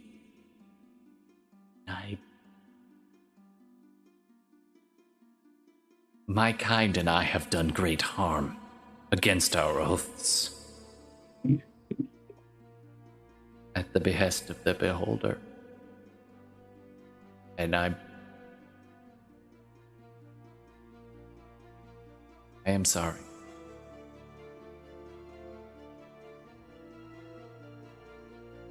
It's okay. It wasn't.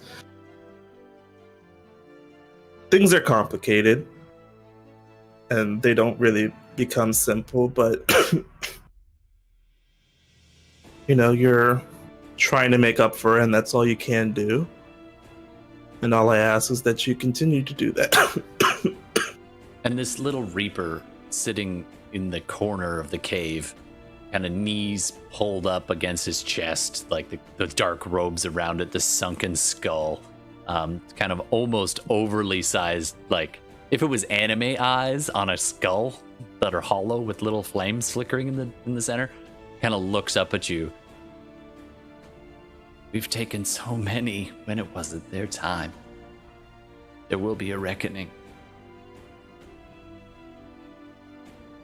I do want you to know it was hers. And I'm sorry I took her from you.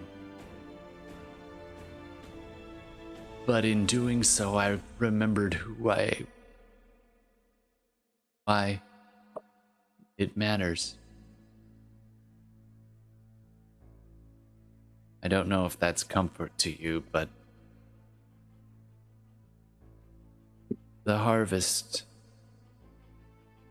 as it should be, was a comfort to me. It's as it should be. I don't know how to stop the others. But that beholder, now remember this is a little bit back in time. That beholder has taken them and made us do so many things.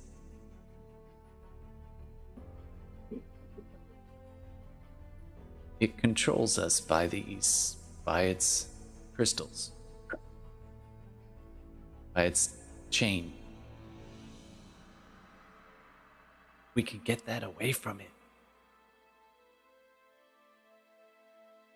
Can stop this.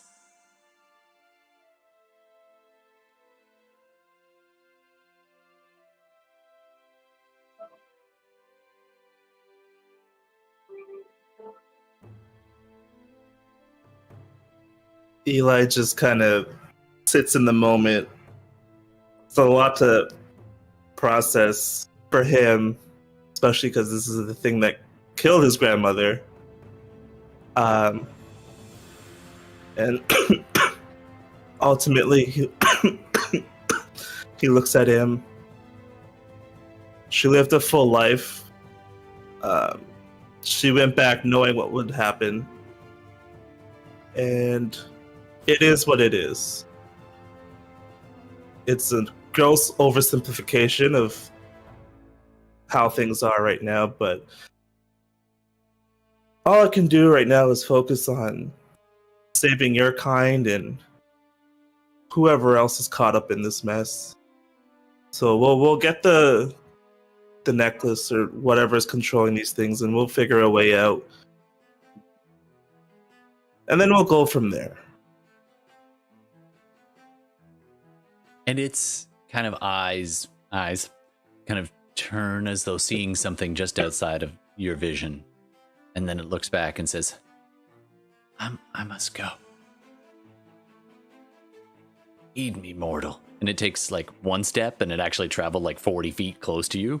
And in touching you, this cold runs up your arm, like almost like ice just turning in your veins. And it puts this hand gently on your arm and then looks you eye socket to eye and then says, do not engage my general. That being is beyond.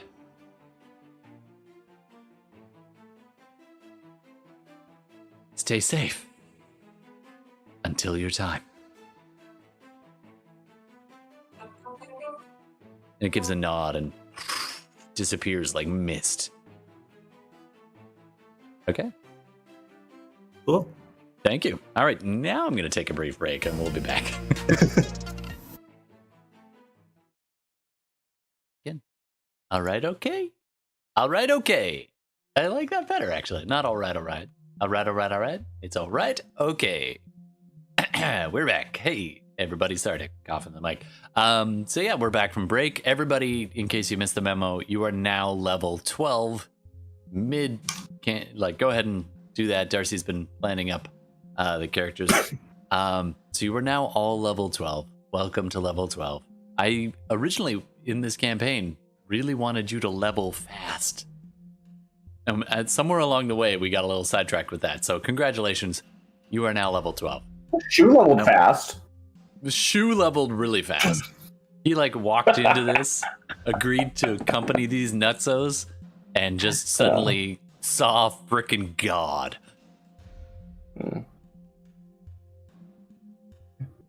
All right.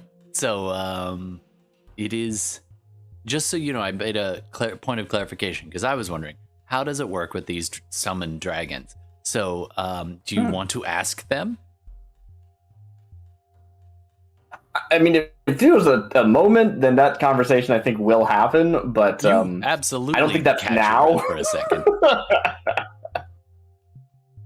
Yeah. Okay. They do seem to be like living things, right? They're not like magical constructs summoned by the power. They have of the personalities. Gem, so, I mean, they're all growly, and I speak the same voice, but especially in Draconic, you pick up the differences, little snide looks between them. Like, some of them sort of get along, and some of them don't. The green, the white, and the black actually do seem to be a pretty good, like, their banter is reasonably decent. Yeah. The blue, you know what? let's talk about that blue. I'm not sure what to do here, and I don't want to have to dig through all kinds of D&D lore, but if you banish something that has been summoned, and you manage to sustain that banishment for the full time, does it not come back, or does it come back? What do you guys think? I believe it stays where it came from. The question is not where it came from. The question is, where did it go, right? Because the banishment spell, as we discussed on break, is what happened. It either sends it to its home plane or sends it to a constructed pocket dimension to hold it for the time being. So which happened, right? That's the question. Did it go to a pocket dimension, or did it go to its home plane? I feel like it got bamfed back to the island where it came from. And this is, you don't know this, but basically those dragons volunteered to be the ones to go on this mission at the behest of the Dragon King who you met. Interesting. They bonded themselves to these crystals, then like lived their best life while they're just chilling on the island until such a time as you guys shatter these and instantly summon them in. So like they were in the middle of like Sunday dinner, and then they're in this cavern. So are you saying that the gems are basically like you break it and it teleported them from where they were? Or are you saying that they constructed like a weird pocket dimension inside of these crystals that we shattered open? And they've gone back to that like pocket dimension? Like, it wasn't a teleport, it's still a conjure spell, and it works just like conjure elemental. It is a temporary thing. Teleporting. But yeah, it teleported from the island where they were like living their life, hunting sheep or whatever they do, you know, writing their treaties on why dragons are better than people. And then boom, they are now here for a limited amount of time. Cool. It's not super limited. You guys have I can tell you, you have 1 hour with these things when you shatter it. So you guys have basically 45 minutes, 50 minutes left on the hour, more or less on average. So that's how that works.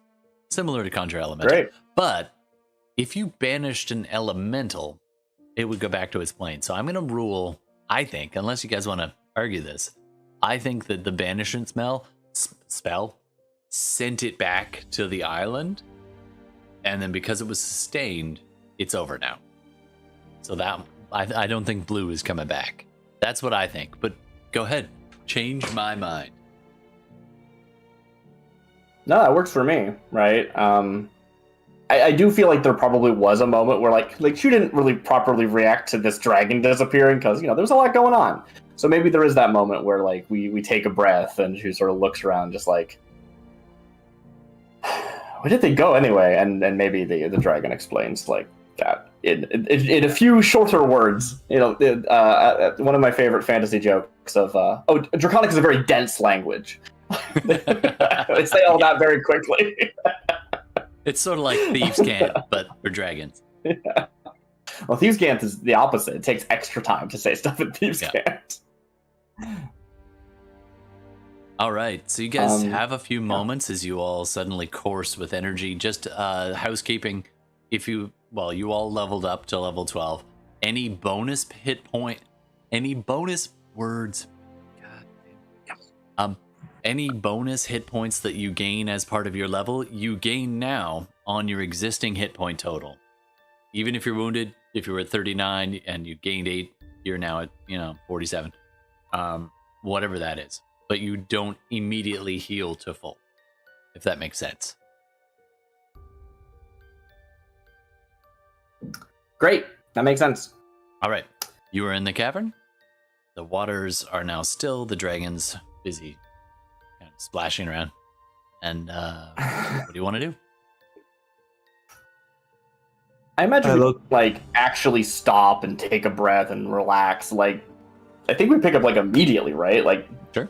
How many of us just bolt after this guy? But so, had I cut you off?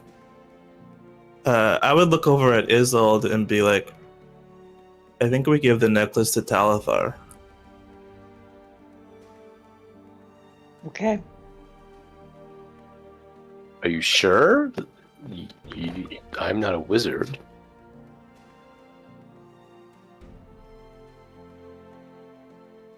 It feels like as long as you attune to it, you'll be able to control them. And I mean, who better to control them than the paladin? So it sounds like we're not going after this wizard guy. Well, if we control the necklace, then we can just tell him to come to us. Now that is a high intelligence character.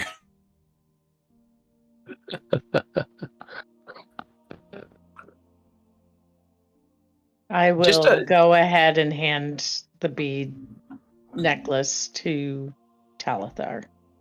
Okay. Alithar will accept it and he'll say, look, it looks like it's not completely over. We should find a spot and maybe take a short rest to just recover and attune and figure this out. Do you want to stay in this chamber? Do you want to go into the next chamber over? Do you want to go south, kind of the way the wizard went, or go north, where Shu is? I'm kind of inclined to go south just to check it out to see if the wizard's still lurking, and if not, if there's a good enough spot for us to kind of just catch our breaths, and then for Talithar to kind of attune. Sure. You're gonna have to go for a swim to get over there, but the roper is now gone.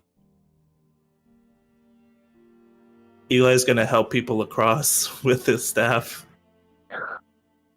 Nice. Now, just a little side note about levitation.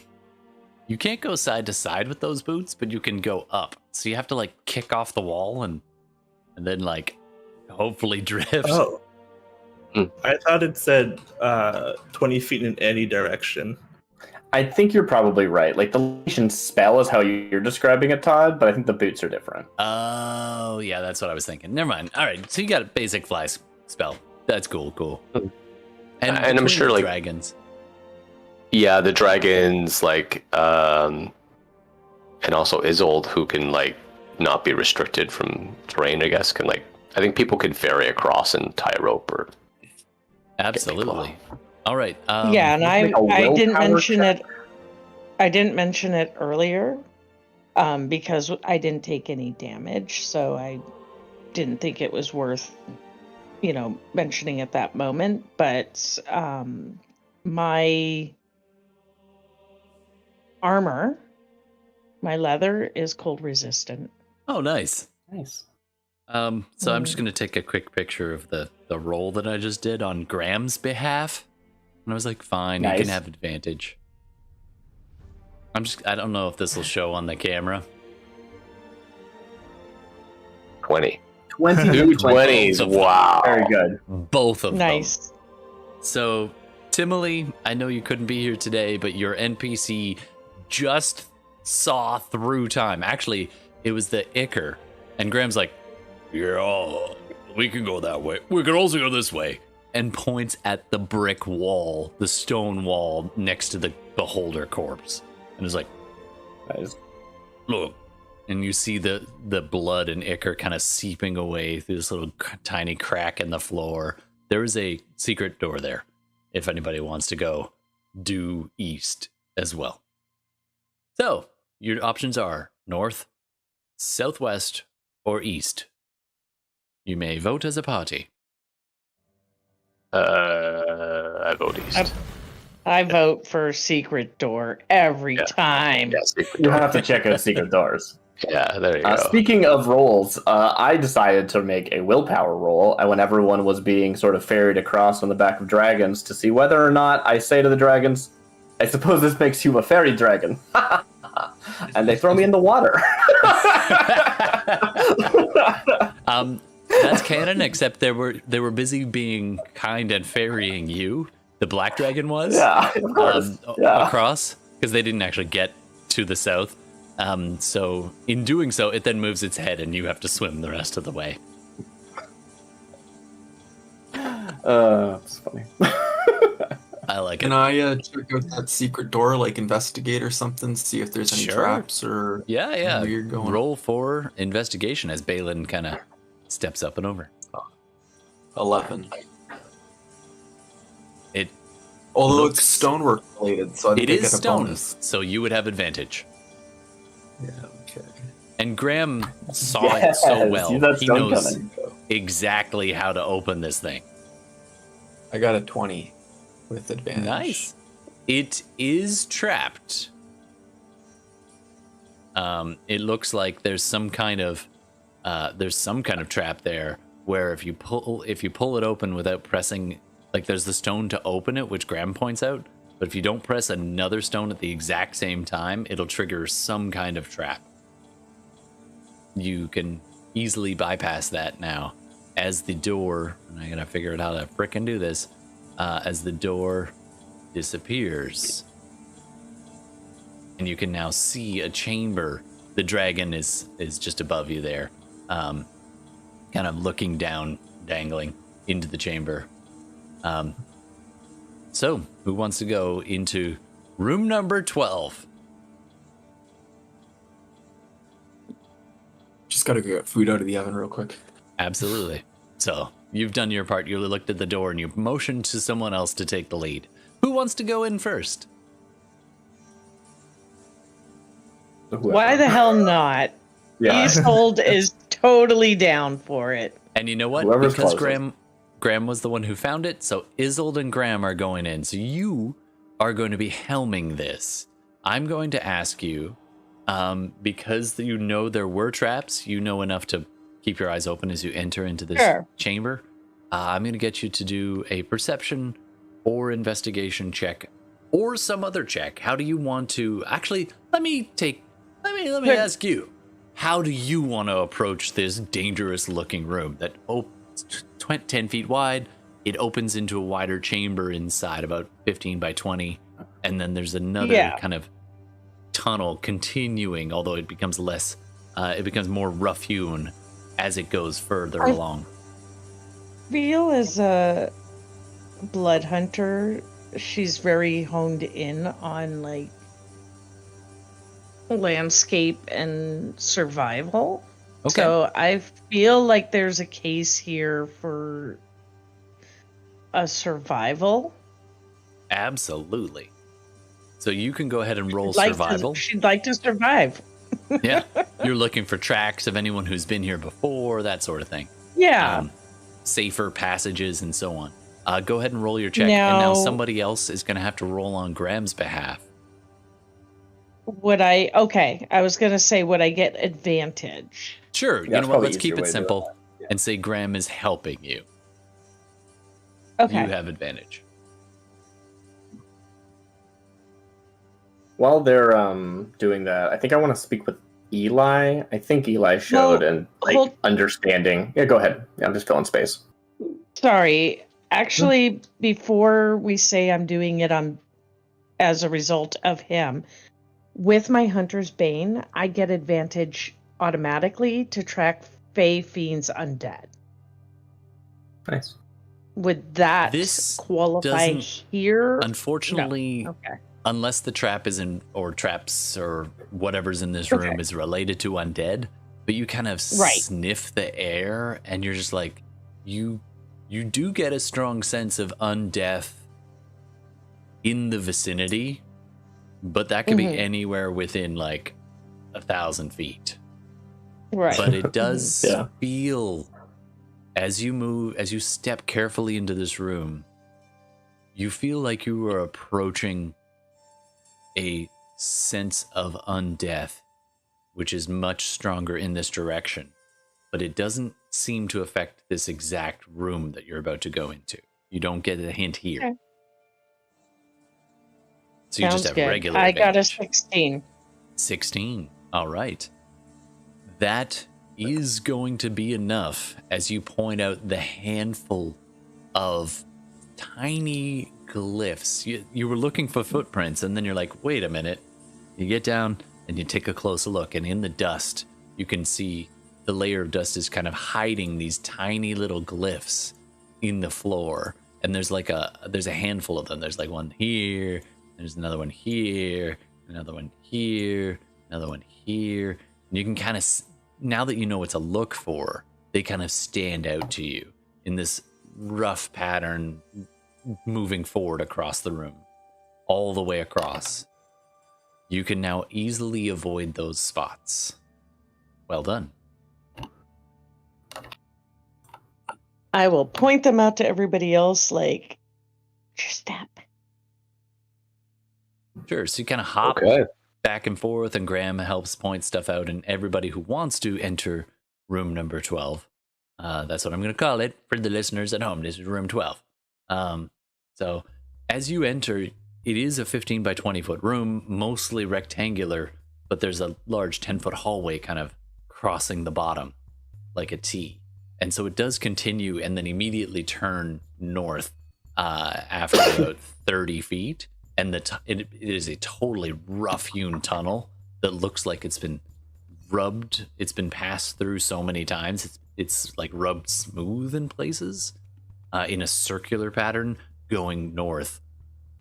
Immediately in this rectangle of the room, though, there is also a small passage going due north. And you can see it is collapsed. You can see about 8 feet in, and then the rocks and so on are... There's a tiny little gap on the right to go due north from this room, but everything else seems to be blocked off northwise.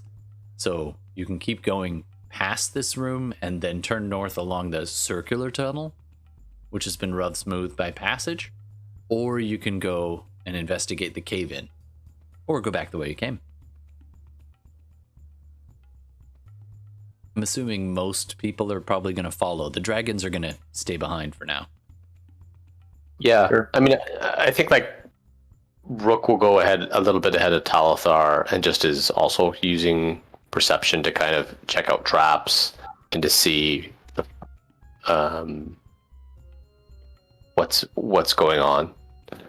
Absolutely. So Isolde and Graham are kind of taking point, but everyone else kind of files into the small room, avoiding the spots that were pointed out by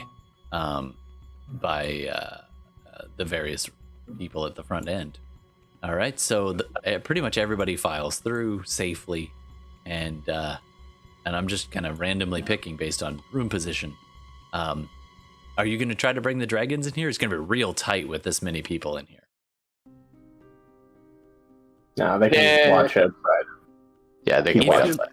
If you want a room to rest in, now that you know where those traps are, there's a little bit of space here. It'll still be like asses to elbows in here, but you could try to rest in here and the other room. It would be more comfortable. You'd have to post up maybe a guard. I'll leave that up to you. What do you want to do? Mhm.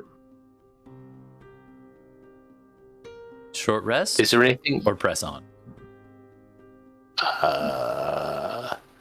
Is there anything in the room? Like, I think we'd want to check the room first before we post up. Rook, Talithar, and who else was close with Torig? Was there anybody else? I mean, he's related to me. Oh, right, and Balin. Rook doesn't really know Torek. Yeah, that's fair. So Balin and Talithar. Rook, you feel like you've seen this room before. and it does lead deeper. It is probably the most direct path deeper into these subterranean tunnels. Balin and Talithar sort of recognize the archway here in the tunnel that leads north. It's like an artist's rendition of the picture that Torrig drew. As if through this tunnel you will go and you will see that strange kind of half excavated section with the crystals. Okay. Well, I would say, like, Talithar will tell the others that this is similar to what Torrig drew in his research, in his book, and this is probably the most direct way down to the site. Now, seeing it in person, is there maybe anything else I could learn by making a history check? Go ahead, and I want you to do it with advantage. Do they get their expertise? Yeah. Yeah, It's that's the whole related dwarf thing, to I some of the think. carvings, the more obscure runes and the carved into these So- ancient walls. Also, and, With well, let's see what you dwarf get. ability, it's actually not advantage that I get, it's just double my proficiency. Sorry, that's Yeah, what that's I what we're meant. talking about. Go ahead. Yeah. Oh, I thought you were saying both. That's why I asked about expertise. Yeah. So Just yeah, really if it's just just with the double the bonus, it would be a 14, I think. 14. All right, and can Frizzle please roll for me as well? Just a d20 perception.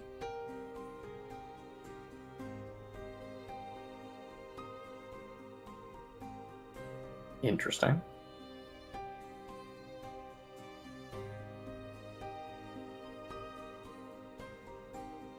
Is Bella there? Oh, I there am. she is. I'm Yep. just rolling. Nice. I have to plug in a bunch of shit. Oh, yeah, Um, absolutely. We got a 11. Now, All right. did ahead. did our speed team level up? I'm supposing not. Yeah, everybody leveled up. Oh, Sure, why okay. not? Go ahead and increase that. Yeah, Here's some extra homework. yeah. I think it's okay. Yeah. So Balin, with a She'll 14, go with that. you can see they've been obliterated in parts of the walls that have caved in. There were runes on the cave that kind of lead a path, and they're very interrupted. It's like the beginning of a story. It's just like a long preamble that gets interrupted by these cave-ins. So this room was purpose-built. And with a 14 and you're trained in Arcana, so you understand that this room was purpose-built and these runes were carved to funnel a kind of energy in a direction. And that's about all you get from these interrupted runes. And it specifically starts in this room and then gets obscured by the cave-ins. Okay. It's heavily obscured by the cave-in due north of you. Okay. Well, I can probably use my cantrip to try to excavate that a little bit. What kind of cantrip? Move earth or whatever it's called. Yeah. Yeah, I'd allow that. All right, so you spend some time to just start shoving some of those rocks. And if anybody else tried this, I would be making them roll to see if they cause a cave in and like kill you all. But here's the thing. Cool. This is Balin we're talking about here. This is your goddamn wheelhouse. You are in your element with stone and rock and fabricating and moving materials. So I will give you advantage, and I want you to roll Arcana to see how well you can excavate this cave in. The DC would would normally be almost impossible, but I will allow you to roll. So the DC is still high, but you have advantage Oh. for that. I got a That's so 24. funny. If you let me add my rocks bonus, it would be a 28. Of course I'm letting you add your rocks bonus. Like, where else do you get to roll for rock? So 28? Awesome. The DC was 25. The passage north of you was collapsed. A tiny creature could probably squeeze through. But those runes, there's something about them that's just bizarre. And it's supposed to funnel energy. So you try to clear a bit away and you can read a bit more and a bit more. And after a few seconds, you can kind of make it out. It says, the funneling of time and life and knowledge. And you dig a little more. Proceedeth from hence. You dig a little more. You're now at 5 feet. You're approaching 10 feet. You dig a little more. From this willing creature. You dig a little more. To the end of time. You move the final stone out of the way. And there is a small, and I mean small, passage leading through. A small creature can basically walk. Medium and large creatures, well, large creatures probably won't get in here, but a medium creature can squeeze through. Do you want to enter this passage? So I would be translating this out loud to everyone as I uncover it. I'd let them know that it looks like this place is built for a purpose. It's probably got a magical use. Do we squeeze through? I don't know. What do you think, guys? Should we squeeze down here? I'm happy to check it out. I'm no stranger to caves. If I may, I think that probably takes a little bit of time to happen. Yeah, with a cantrip. While that's going on, so sorry to backtrack a bit, but do it.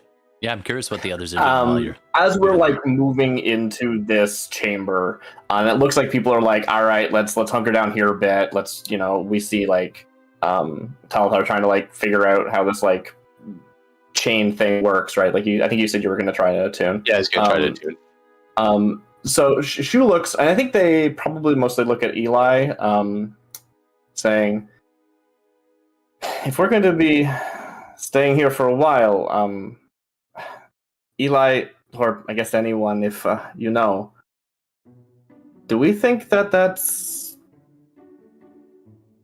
benign right now, or is the last command still going? Well, I think once Talthar tunes to the crystals, I think the majority of our woes would be fixed, right? Because then you could just command the things to stop attacking the city. I just wonder about how much time we have to do that. It's very possible if we destroy it, then that hold will be gone immediately. Yeah, but if the hold is gone, many of those creatures will still attack anyways. It's part of their nature. They just won't be coordinated and orderly. They'll just still cause damage. Possibly. I'm not going to tell you what to do. I just want. Althar is just going to resume to attuning, resting and attuning. At that point, we can say that the passage has been excavated. Bayless is like, hey, look at this! Look what I found! All right, you have options. The dragons kind of post up at the back to kind of guard. If you want to try to get one through here, it would be real tight. You can maybe try, not the tiny hole, but like into the room you're in. No. Or even, they would be able to get in to the tunnel that is to the north that Isolde is closest to, the one that's kind of rounded and smooth. Large creatures have pressed through here before, which is why it's smooth. Right. We'll make their way over to like where Balin is and just be like, I'll leave you to it, and go in that direction. I'm kind of curious about the smooth tunnel, but I don't know if I really have a proper line of sight on it. I'm not going to bother. You can We'll figure it out if absolutely it move becomes a yourselves problem. around and take a look if you want to. Yeah. And you know to avoid the traps. Yeah. Just very quickly, Eli's gonna ritual cast the telepathic bond thing so that everybody can like talk to each other without using words. Nice. All right. That gets everybody. That's I'll even allow one of the dragons if you want. 1, 2, 3, 4, 5, 6. Hilda. Actually, is it enough? It's 8 people, so it would be everybody, and we'll put all of our main PCs, and then Frizzle, I think. Okay, sure. She'll be the translator for the rest of them. All right. I want everybody to do a perception check for me. Great. What'd you find over here, Balin? And I roll. I've got a 13. Oh, that's not right. It's not a real roll. Yeah, I just rolled the number 1. Yeah. Well, that figured it. Oh, retroactively, not Although- Frizzle, Rook. Well, it's still a 21 because it's reliable talent. Yeah. Uh, Rook rolled sorry. a 1, but got a 21. Yes. Ooh, where did all these ones come from? Isolde rolls a 1. Actually, that's Frizzle. Oh, sorry, Frizzle, not Isolde. You can understand why. Isolde rolled a 15 total, Isolde. but it was a 10 on Sorry. the dice. Frizzle. We're gonna deal with you first. Crank and Gex. Yeah, you do okay with 14s and 12s. Highest is a 15. Gex actually- Isolde. Reliable talent, Gex. Oh, right. Reliable talent with a 1, Gex.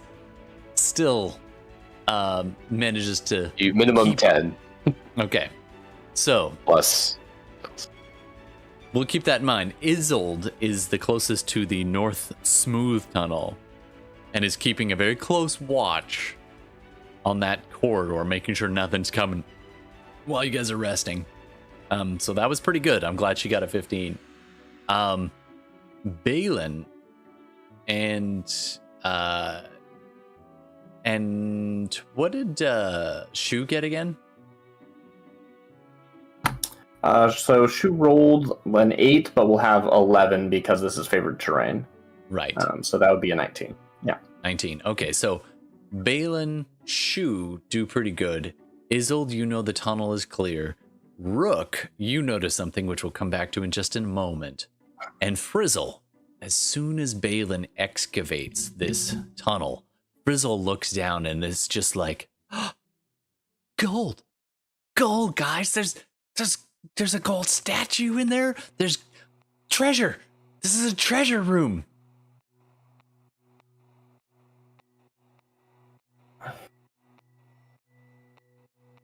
Dumb Frizzle's girl. very excited by this. What does Frizzle want to do with that?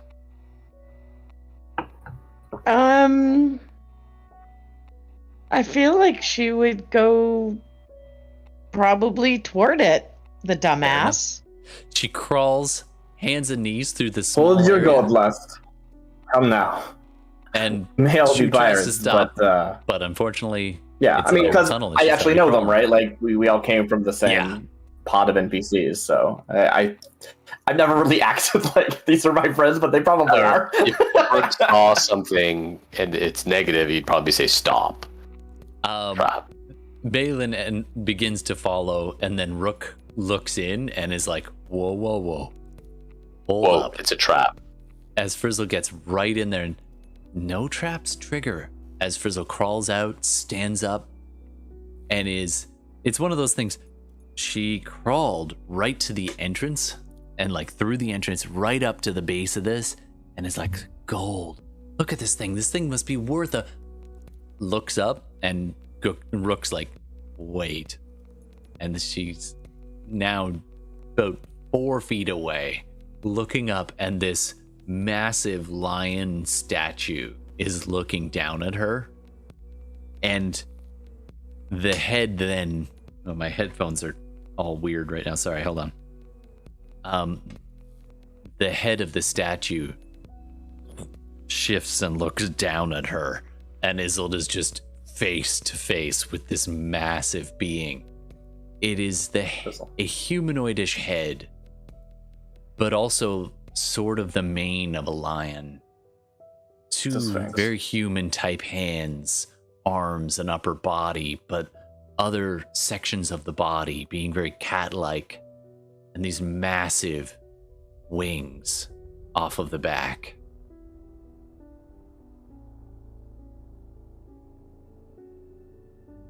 Well, my advice would have been to look up. Did she move in the other room?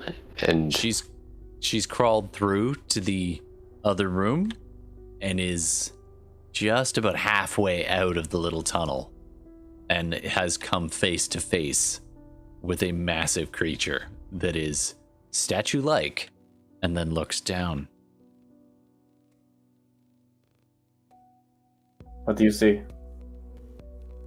It's Rabondit.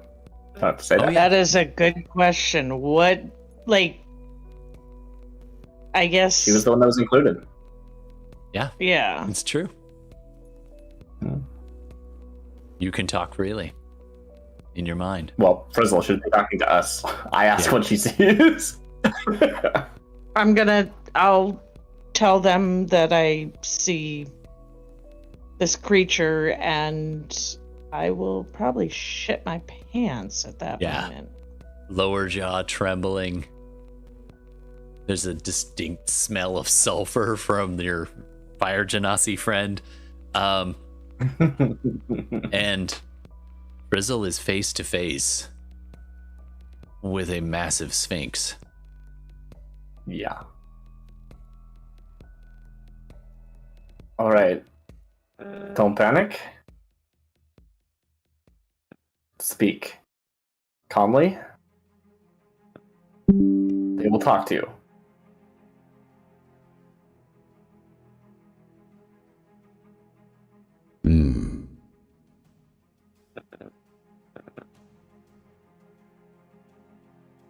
And who are you, little fire one?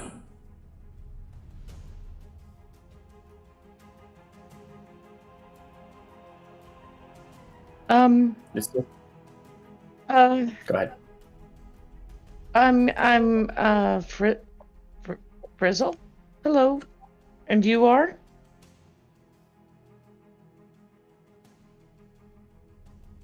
It has been a long time.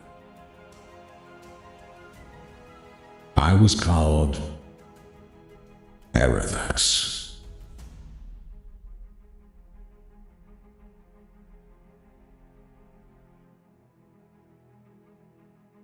Not to ruin the tension of this scene, can we hear this? Like, is it loud? Like the way I would imagine a Sphinx?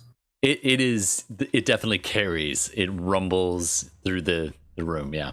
And also, you're getting it fed to you by Frizzle, whatever their thoughts are. I figured that wouldn't like immediately hear everything that she's hearing. I'm just gonna snap roll a history on that. Absolutely. Sphinxes are monstrosities. I should be able to get the monstrosity bonus for my favorite. You get the bonus. Enemy. You get all the monster bonuses.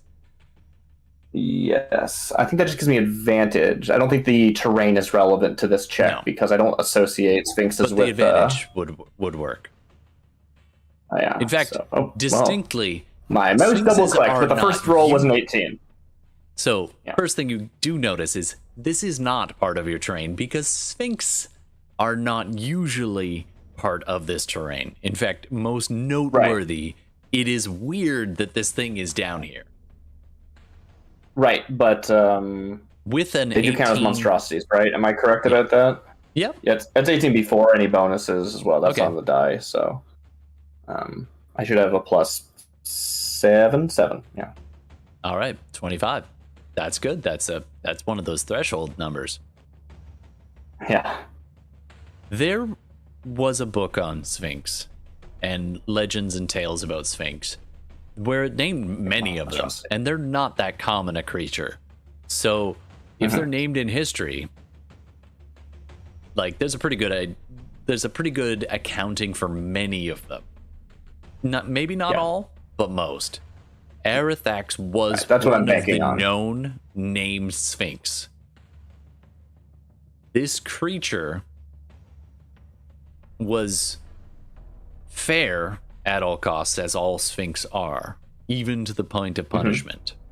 However, it was considered to be a very noble being, and where its end or its current whereabouts or its current path are unknown. Very pointedly, it disappeared from the record. The only thing is, there was a council asking for a volunteer, and this was put out to the sphincters. I don't know what the multiple of Sphinges, the plural. actually. Sphinxes? I learned this recently. It's sphinges. Sphinges with a G. I don't know. Sphinges. Yeah. So the Sphinges were included in the Mage Tower Council, and there was one of them volunteered for a noble sacrifice. Do I know anything about them as a sort of like I can't think of a better way of phrasing this, but like personally, like if I want to give advice to Frizzle, like honor them, be super respectful, or would they take offense to being over excessive, like flattery, that kind of thing? Like what sort of advice would I give Frizzle? You can tell Frizzle that tell Frizzle you will never be able to successfully lie to a Sphinx. Okay.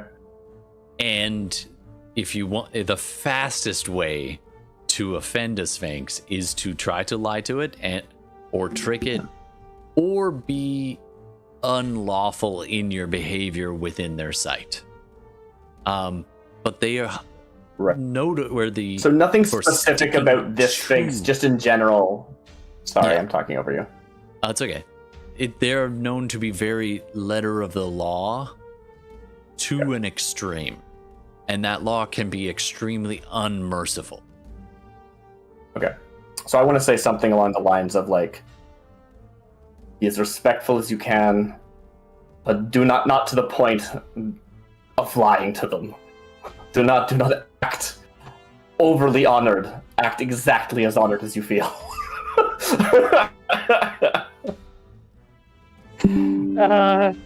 Good thing I haven't lied. Tell me, what brings you to my tomb?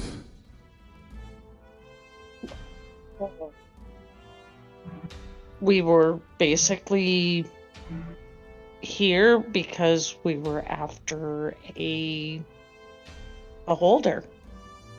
And this is where it... beholder.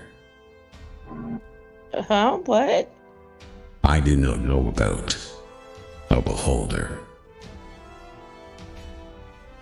Oh, he was here. But he's not here anymore. He was doing bad things. And it sniffed up the...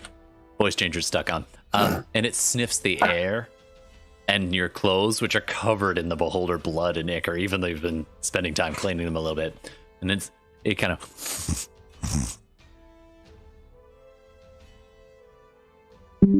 Yes. It was here. Its stench still lingers. Stench still lingers in many chambers. Oh. Sorry.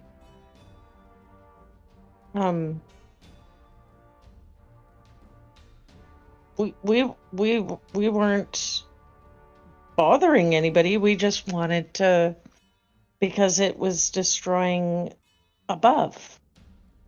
So,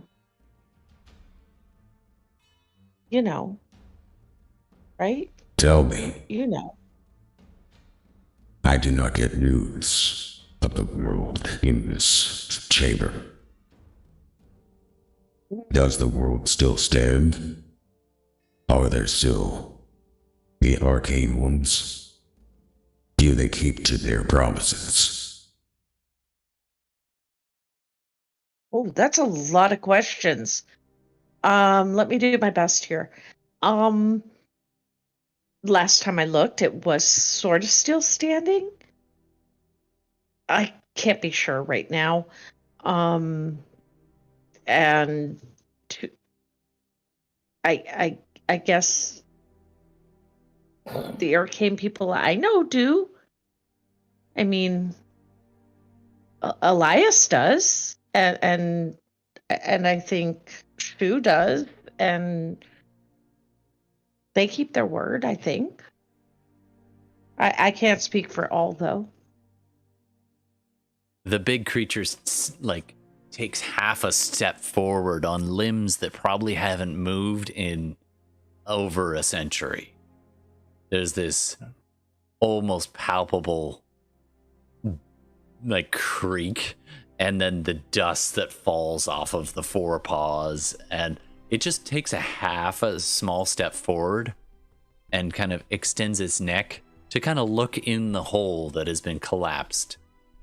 You take a moment, and Frizzle, in a second, you look around and you see almost gleaming silver, not touched by the ravages of time in the slightest, bars across both sides. There once were 3 entrances to this chamber. The one through which you just came, and then iron bars blocking the left, silver bars blocking the left, silver bars blocking the right, and the creature kind of looks down the tunnel, but is its head practically next to your shoulder, looking past you. And you also notice a large, it's like a strange coloration, almost like a rainbow tinged silver collar. At first it looks like a collar because it's almost like a chain. A series of silver serpentine cords extending out from the neck of the beast right into the jugular, embedded, extending out and back along the floor and running up the wall, the rear wall. The tether is tight enough that even if there weren't bars or a collapsed chamber behind you, this creature could probably only barely get to the limits of this room. It could probably turn around, and that is about it. And the chain runs up and connects to the wall in this series of dusty, kind of shimmering silver and rainbow-hued runes, which embed into the wall and it surround. And this moment you notice this whole room is just covered in glyphs and runes and hieroglyphs all the way around, and the slight shimmer tone to it lets you know that they are still active.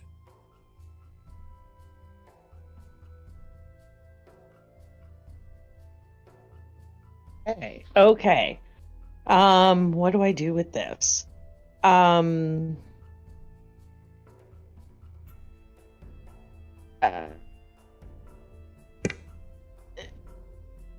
Can you help us?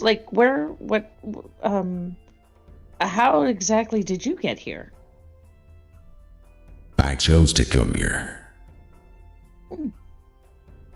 Instead, I stay for the better Both did. of all.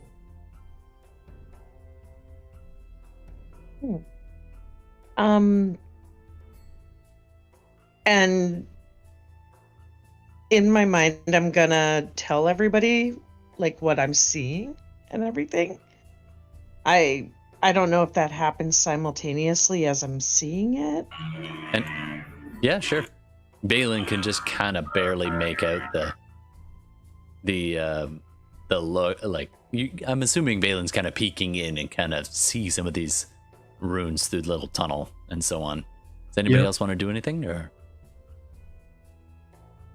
I mean, I'll roll a history check to see or Arcana or whatever is most relevant to try to glean more info. Yeah, I think same thing with Rook. Like he's going to leverage Cat and try to understand the runes. Yeah, absolutely. Make your Arcana checks. Or history.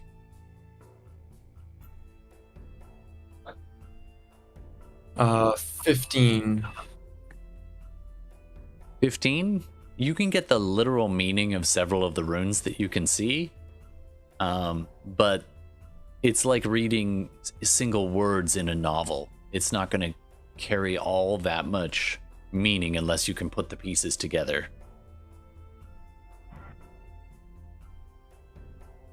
And Rook?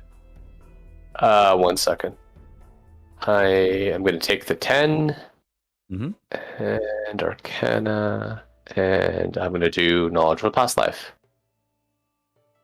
21. 21. Okay. That gives you a little piece. Cat is almost excitedly, like you look past all these people and it's almost like the volume gets turned down and you can hear her excited voice as she walks along the wall in the room you're in, but then kind of quickly flits over to the entrance and sees some of the exposed runes, and then she's just excited, being like, "Oh my goodness, this is I read about and this one. Oh my goodness, I can't believe they combined that.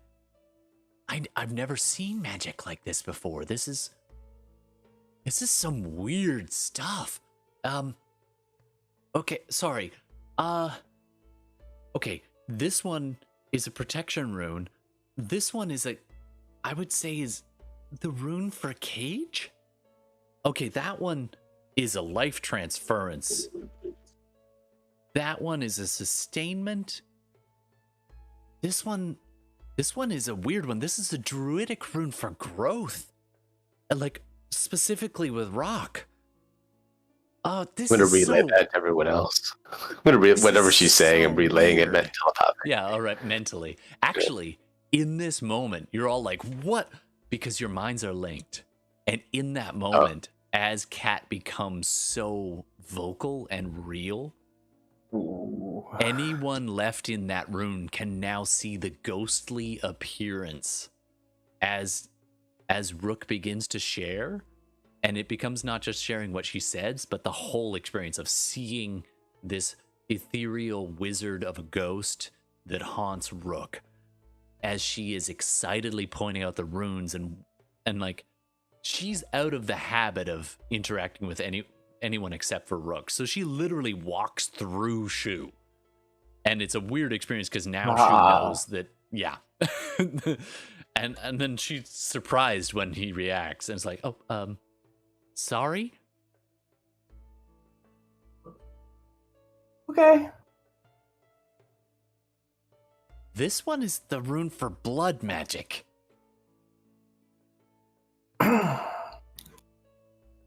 Action, growth, druidic, life transfer, blood magic.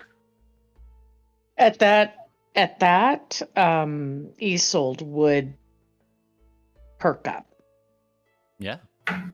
Excellent in blood magic. Good point. Yep. That would absolutely catch her attention and be like, okay.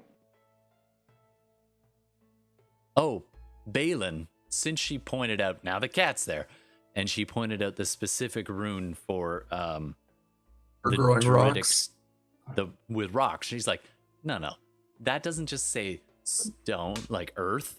That is specifically the rune. It's like the many words for snow in certain cultures. You know, like that one doesn't just say stone or earth. That is crystal. That's a word for crystal, a very specific kind of crystal. Can I roll an Arcana check there? 100%. Go for it. Okay, 21. With everything else going on, you begin to put the pieces together.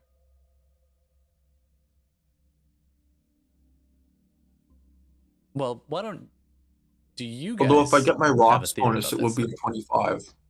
Oh, even better.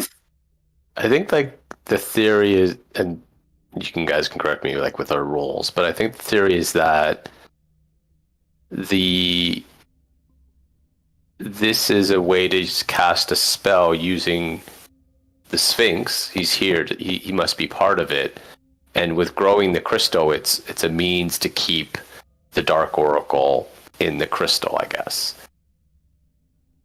Like to protect, and probably multiple runes to actually like keep it, but also protect around it. And that the Sphinx has sacrificed his life. He's transferring his life in a way, and he's immortal, I guess, to sustain this. Did I get it right? Wrong? That's what you sense. think, right? Yeah. Makes sense. I feel like this doesn't I concern believe us. you have me at a disadvantage. Your friends. Your companions. What do they seek? What do they seek? In coming to my tomb.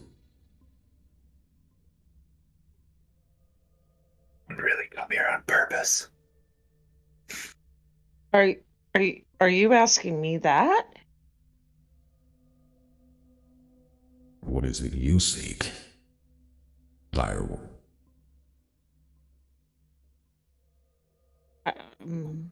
Well, I don't seek much. I only came down here to deal with this creature that is destroying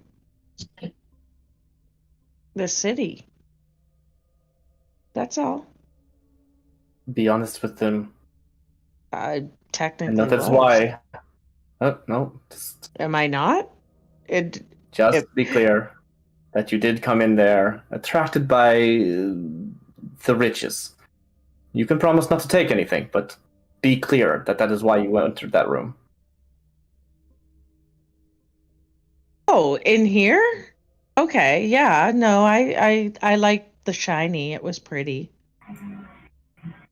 Most of the gold that you saw was actually the gold-colored metallic style skin of this creature. The walls themselves with all the runes have a silverish hue, but otherwise doesn't appear to be any treasure itself in this room. What Frizzle mistook was treasure was actually this Sphinx's body itself, like a giant golden statue. Just to clarify with that one, because I gotta punish a one. Oh yeah, love me the ones. All right. Yeah, but I mean, I don't know that Frizzle necessarily came down here just for riches. She truly does believe that she came here to deal with this creature. Yeah, I'm advocating for the whole truth and not omitting something, because you never know how finicky a Sphinx is going to be. Oh, okay. I don't know. She's just telling the truth as she recalls it or remembers it. Yeah. So your purpose here was to slay his beholder. Well, yes. It was wreaking havoc on the city, and so we were asked to help, and we did. Good. I mean, we didn't know about this little chamber until we were just kind of looking around, taking a little rest, and there you were. I thought you were gold. Do know about this chamber. It's best to keep it down. Okay, well, I guess we could not tell anybody. I guess. Oh, we won't tell anybody. If you'd like to stay anonymous. My name has been stricken from the record. will not continue. And I do that to ensure that the name of the Dark Oracle is also stricken.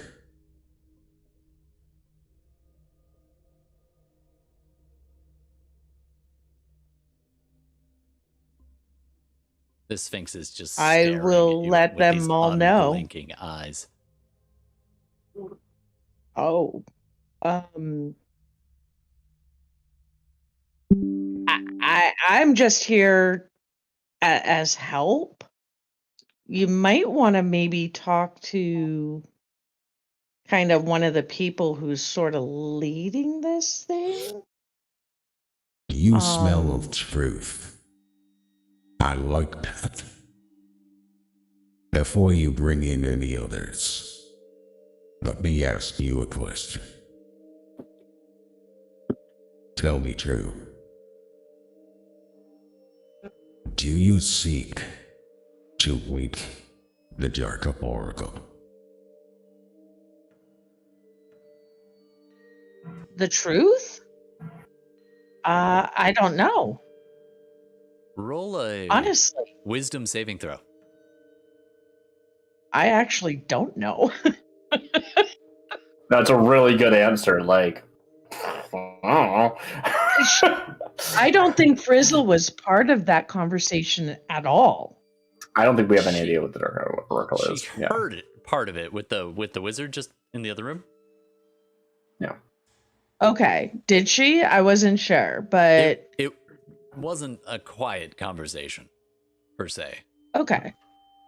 The answer of Fair like, I don't know, makes so much sense because it's like, I'm like you said, you're just hired help. Like, I don't know Yeah. if that is our goal as a group or not. I'm just going in the direction that was pointed. That's pretty much, yeah, all she's kind of Yeah. Doing. She's just You're- It's really good.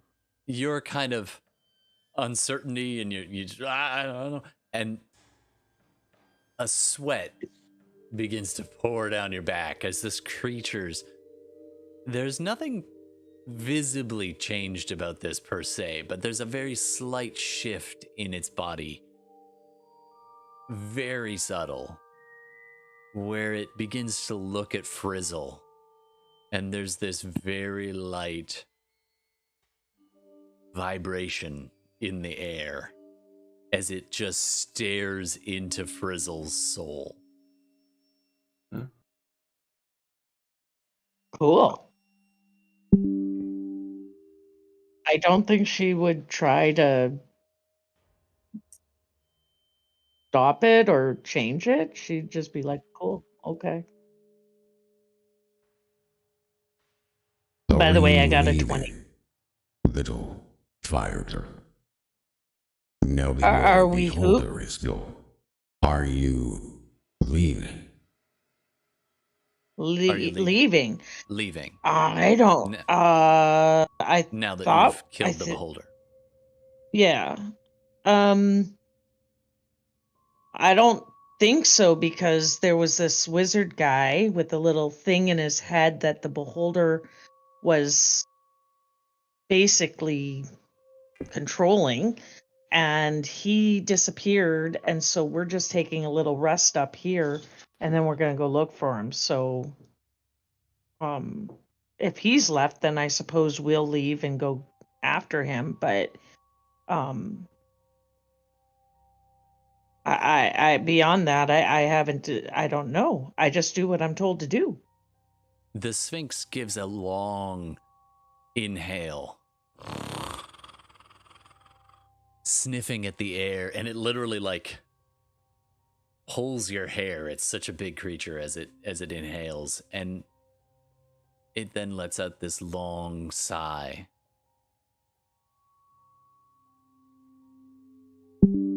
You seek to kill this beholder? Oh, Then finish it. no, we already did. We did kill it, the beholder. And the Yeah. Sphinx rears up on its hind paws for a second, then flaps forward, knocks Frizzle to the ground, and leans in and like licks and sniffs at the clothes covered in the blood and ichor, and then pulls back and then licks its paw, very cat-like all of a sudden, and perches back sitting. If you've come to feel slay like- the beholder, you should finish the job. And then you should leave. And do not interrupt the protections on the Dark Oracle. They hold, although they have been weakened. She's gonna pretty much let everybody in Oh, on yeah, I all of heard. this. And she's very confused right now because she thinks the beholder's dead. Not So dead. she's not sure what he means.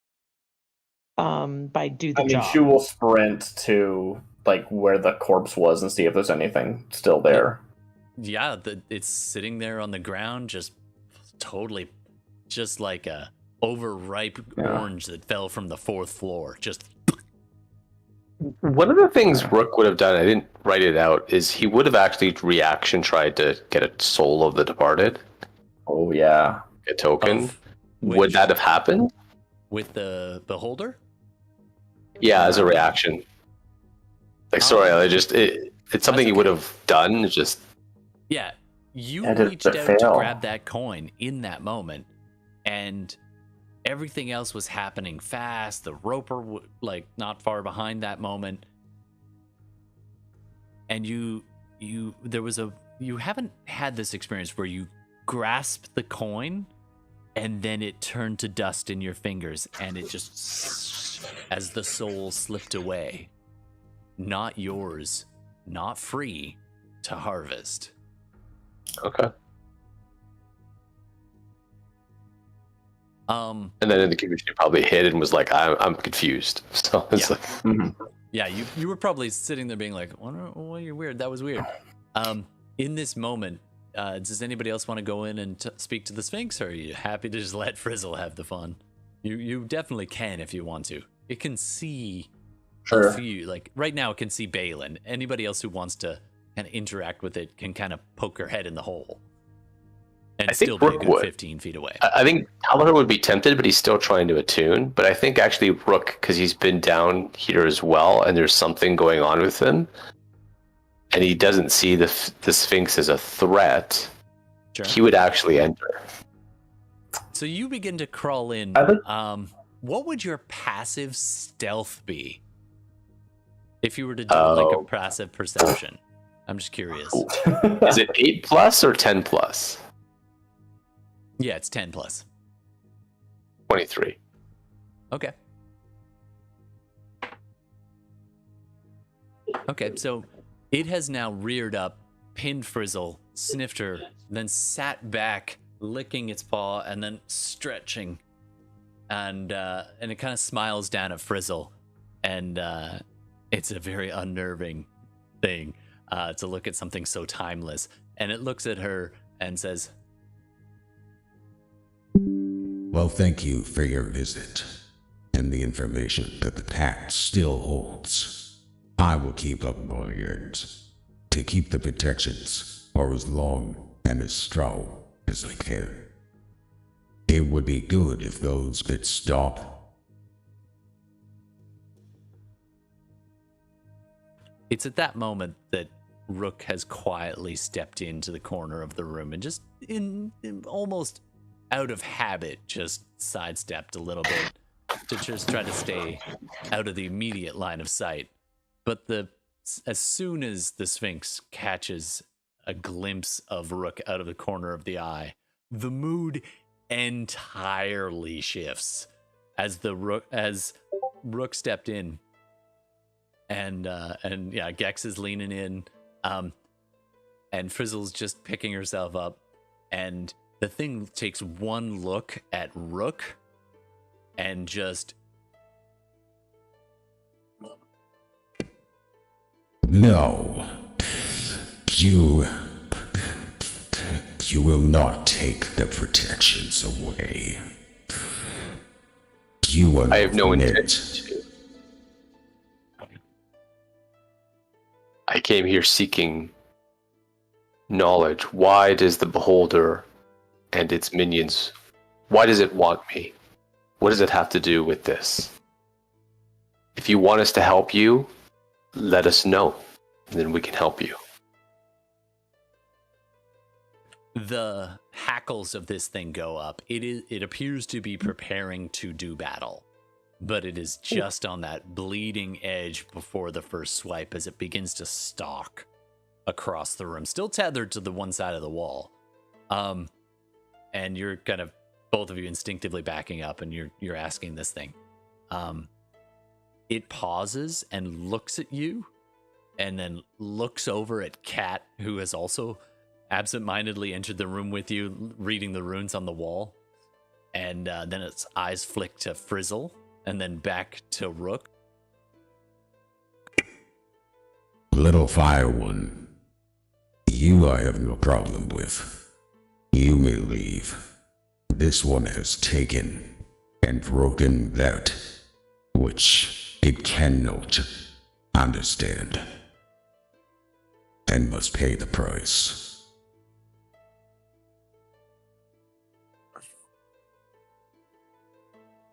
Rook I don't know. Rook will mesh go.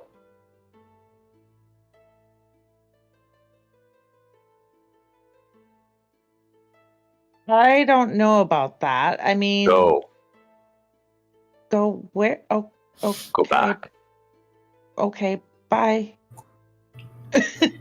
She's not going to argue because she is terrified of this thing, and she will just leave. I've broken no vow. What is it that you speak of? I should have smelled you when you came back, but I have been dozing. The scent on you, it lingers. You took a piece.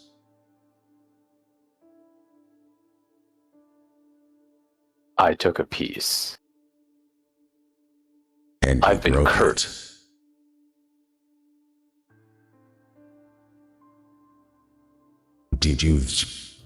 Did you expose it to the sun?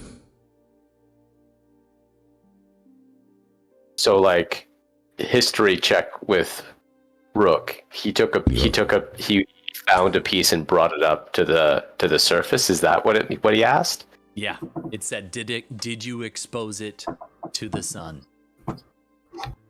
And knowing what the others said, be truthful. A long time ago, I was a treasure hunter,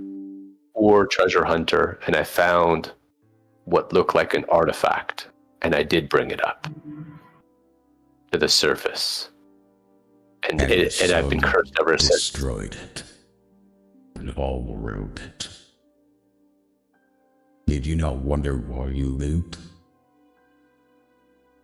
I always wonder why I lived when everyone else around me died. Because it sheltered. The tiny shard of it sheltered in you. That which it guards is not a single piece, but a multitude of growing phylacteries, seeds of the undead horde that it guards. The shield around it meant to be locked away forever. And now, it is in you. Just a little. A sliver. You're saying a sliver of this crystal's in me, and that's why I've been reborn. Then I'm not really alive. This is why you walk the path between death and life. And will, until that shard is removed. Sorry, the voice thing cuts out. I can repeat any of this if you need me to. Okay, so I'm until it's removed. And is this why the beholder was seeking me for this shard? If the beholder seeks the secrets of the Dark Oracle, that might explain why it was invested in you. Because you are tied to it now, like so many others before you. And it pulls slightly Rook. against the chain tether that ties it to the temple. Look, if the beholder had one of these shards, could you find it? How would it return? Like in my mind, like I don't know. So Okay.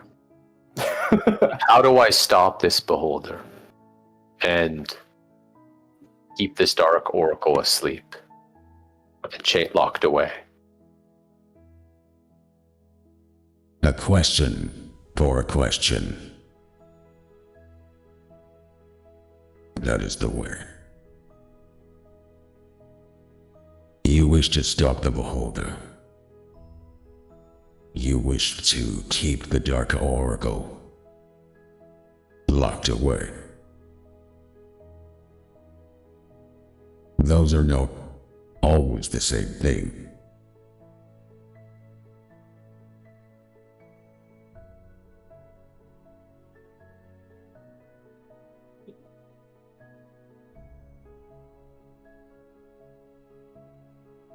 If you awaken the shadow, if it feeds, and if the protections are cracked, then the Dark Oracle might rise. As to the beholder, it is a tomb raider like yourself. Its goals, I do not know.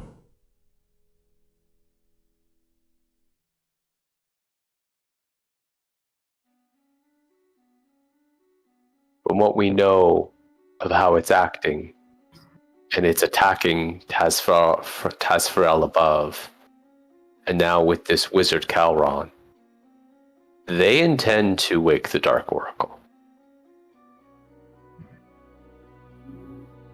And I'm It must be stopped. cog in it.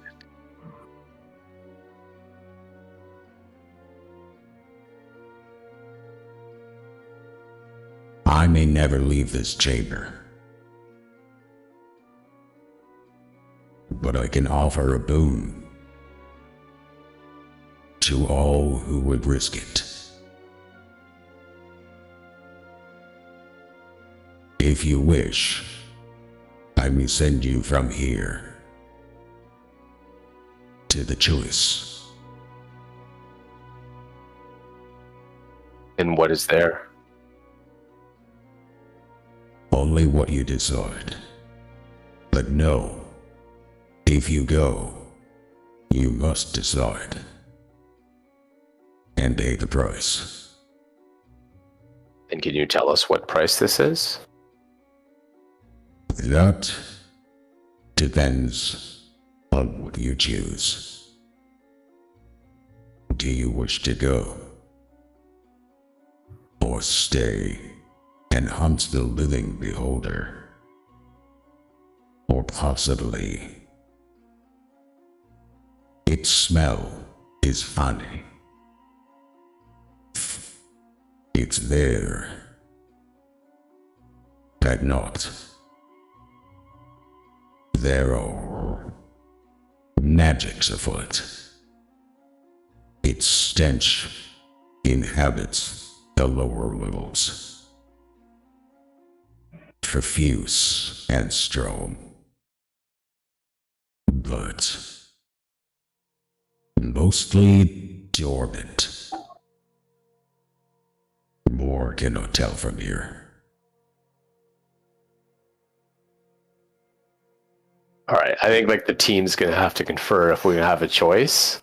What was the two choices? We could continue going south. It's hard to hear with the noise, the voice change is a little tricky. Sorry. The voice. Yeah.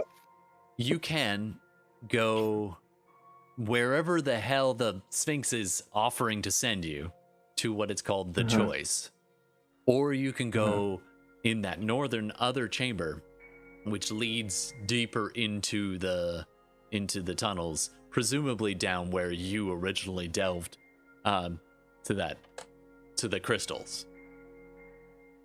Did the Sphinx say that it was like on the lower levels or the lower like planes?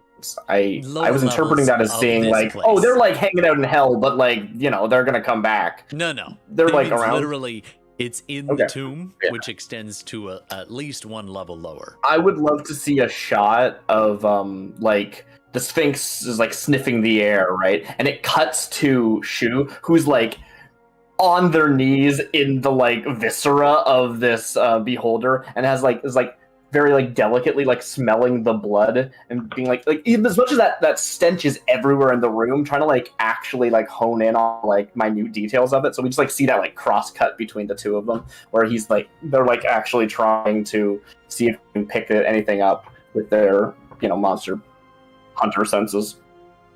We don't have to resolve that. I just like that's Absolutely. An image I want to have.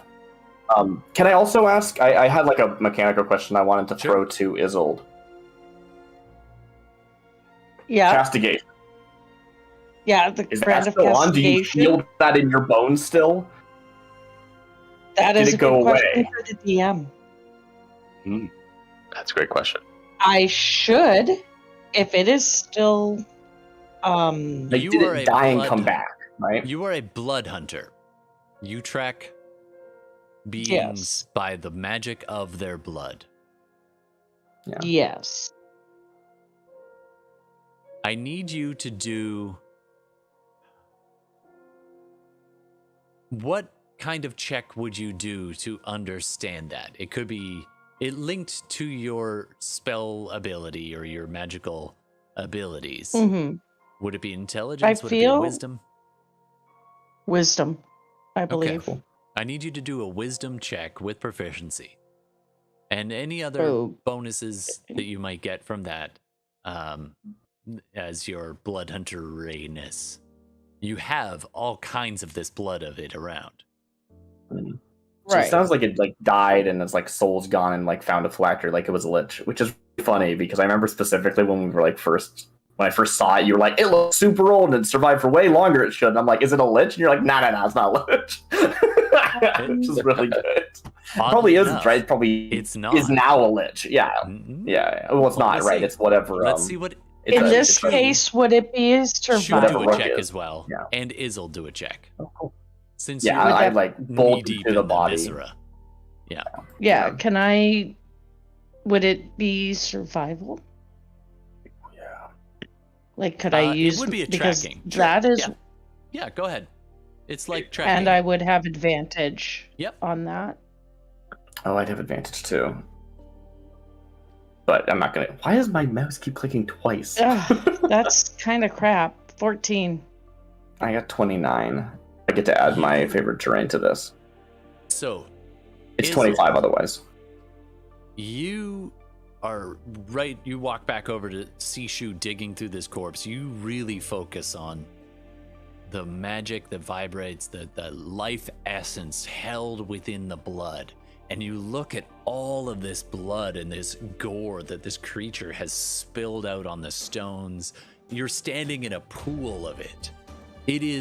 You are steeped in it, and like a bloodhound that is following a scent, it is overpowering being this close to it. It floods your senses, and there's very little new information that you can piece together because of the overflow, not because of the lack. Shu, you were rolling a what? I guess it would be survival, right? I'm trying to see if I can find, like, yes, the Sphinx is a supernatural creature that has senses beyond me, but I'm trying to do basically what it's doing. Like, can I find? Is there more Beholder that's not just here? Right? Is there anything in this blood that can be found elsewhere, or whatever else Shu would do as an expert tracker that I am not. I'm gonna say honestly. that you reach over and you kind of make a connection with Isolde for a moment, because you're not a blood hunter, but you are a monster hunter. And I know she's got mechanics for sensing undead and all of that. Does Shu have that ability? Not specifically. Yeah, Rangers have a ability that's called Primeval Awareness. Right. I have so far not coded Shu as having any magical potential. Rangers get spells. I don't use them. But this is something that I think is different. This Primeval Awareness lets you spend your spell slots to just do this as a feature, not as a spell. So I'm totally okay with channeling Primeval Awareness. I'd have to look it up real quick. That's cool. Go ahead. But in this moment, with Isolde's help, you attune to that, and you extend your senses beyond just what's in this room. And you're specifically like, is there... You sense whether the following types of creatures are present within a mile of you, or 6 miles if you're in your favored terrain, which I am. And I can sense aberrations, celestials, dragons, elementals, fae, fiends, or undead. It doesn't reveal the location or the number. It just detects if they're there. With a 29? 29 if I get to use my favorite terrain, which it sounds like I should, especially with Primeval Awareness, specifically keying off of it, So, in this moment, it's like you can picture, you can't say why you can do it, but you can almost picture yourself going through the tunnels quickly. And this is the getting a map. Supernatural ranger sense. This is not magical, right? This is there's it's something like about echolocation. This level of tracker doesn't quite make any sense. And you track. You see predator vision going through the entire tunnel. Yeah. And you see in that tunnel north, it goes for a while and winds down and then out into a wider space and left and then right. And it's hard you lose track of the twists and turns. And you're seeking aberrations. You're looking for the beholder. And deep beneath, in a long, fairly narrow, probably only about 15, 20 feet wide, long tunnel, almost like a small warehouse sort of tunnel extending along, you sense the presence of a beholder's eye opening. Around it, the viscera of almost like cracked, see-through shell clatters to the floor as this creature kind of rises from this clay and crystal and egg-like structure and breathes its aberrant breath again. It is alive. And it is reborn. Next to it, another clay egg in which sleeps a beholder, awaiting. And next to that, another. And a little further down, another. And another. And another. And another. And all the way down this chamber, this dark chamber extending 50 feet.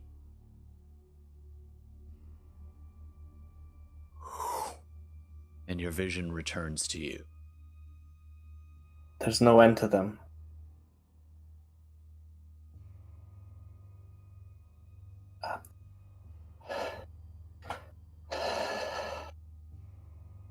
And then Isolde. You see it too.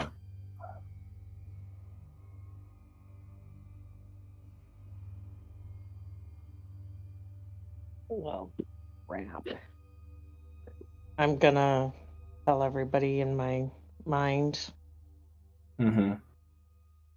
I, as a player, have forgotten the name of the Sphinx, but I call it by name, and I say, "Can you take us to them?"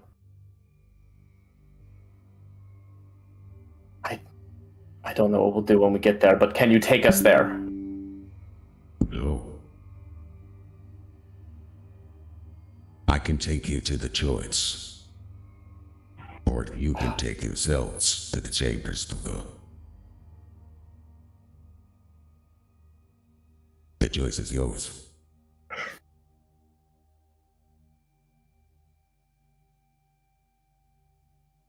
And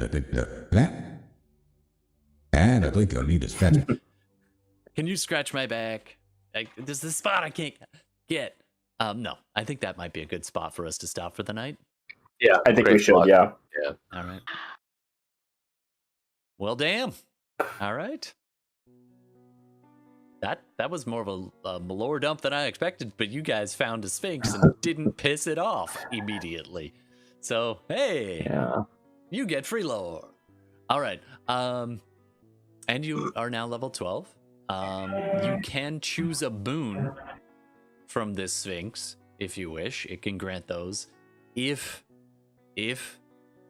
you are willing to swear to it that you will not bring further. Well, I don't know. We'll figure that out next time. Exactly. Figure it out. 'cause, Yeah. I mean, Rook, you kind of did piss it off, so I don't know. That might not be on the table. You didn't know, but yeah. It's not killing you, so Not killing you're you. welcome. Mhm. Although it might. We'll see. We'll find out next week. We do need an episode for tonight. Episode name for tonight. Anybody got a suggestion, or viewers? I apologize, viewers, if you've been watching and I haven't been replying, or not. I don't know. You can also catch us after the fact if you want to, on the podcast. So, any name suggestions? Do we have any products? Yep. Awesome. But for titles, something to do with terrible pool party, something not good. I don't know. Yeah. Who crapped in the pool? I don't know. For the title, I was thinking the sphincter. Yeah. Yeah, I think they could easily go with some kind of sphincter joke. Yeah. The sphincter and the pool party. Mm-hmm. It's something maybe alluding to the beholder dying. That's sort of where we left off last time, and that sort of satisfaction would be maybe reasonable. Not necessarily that it dies, but like that we go about finishing that plot thread. The dragon bead and the sphinxter. No? I don't know. Don't Google that. We'll just tell ChatCGP to tell us what the title is. All right, AI, name our thing. Steve, you got an ad for us. Everybody else, we do always credit the music as well, so don't forget about that. For those who want to give me copyright strikes, I tell you, go eat a dragon bead. So yeah. So we always have that scroll, and we have that on the credits as well. Steve, you want to take us away on this, and then we'll do the splash out at the end.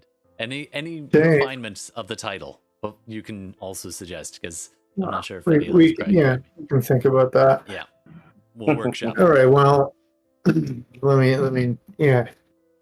So this week's sponsor is Savage Bath Toys for Adults from Uncle Squirrely. So you remember bath time as a child? Remember the joys of playing in the bath? You had boats, submarines, rubber duckies, bubbles, and so much more. Well, now, from the makers of Growums, expanding dinosaur bath toys, comes Uncle Squirrely's Savage expanding bath toys for grown-ups. You need a dragon to ride, a unicorn to grant you a wish, or a faithful dog to just fetch your slippers. We have all sorts of models available. Just enact a small reversal of gravity. Throw yourself into a swimming pool, holding, ideally, the Savage Bath Toy for Adults, and watch the magic happen. Command your new playmates in any way you see fit. For those with more intimate needs, they're also available in male, female, and other. Oh, do not swallow or insert into one's person. Uncle Squirrely's Savage Bath Toys. Oh, Ricky, look! Thanks, man. Appreciate that. All right. Last swing at a nomenclature for the episode, and then we're gonna cut to credits. Do not insert.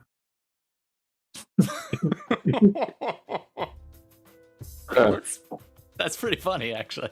I like that. Oh, if you could have seen my face on that one. Wow.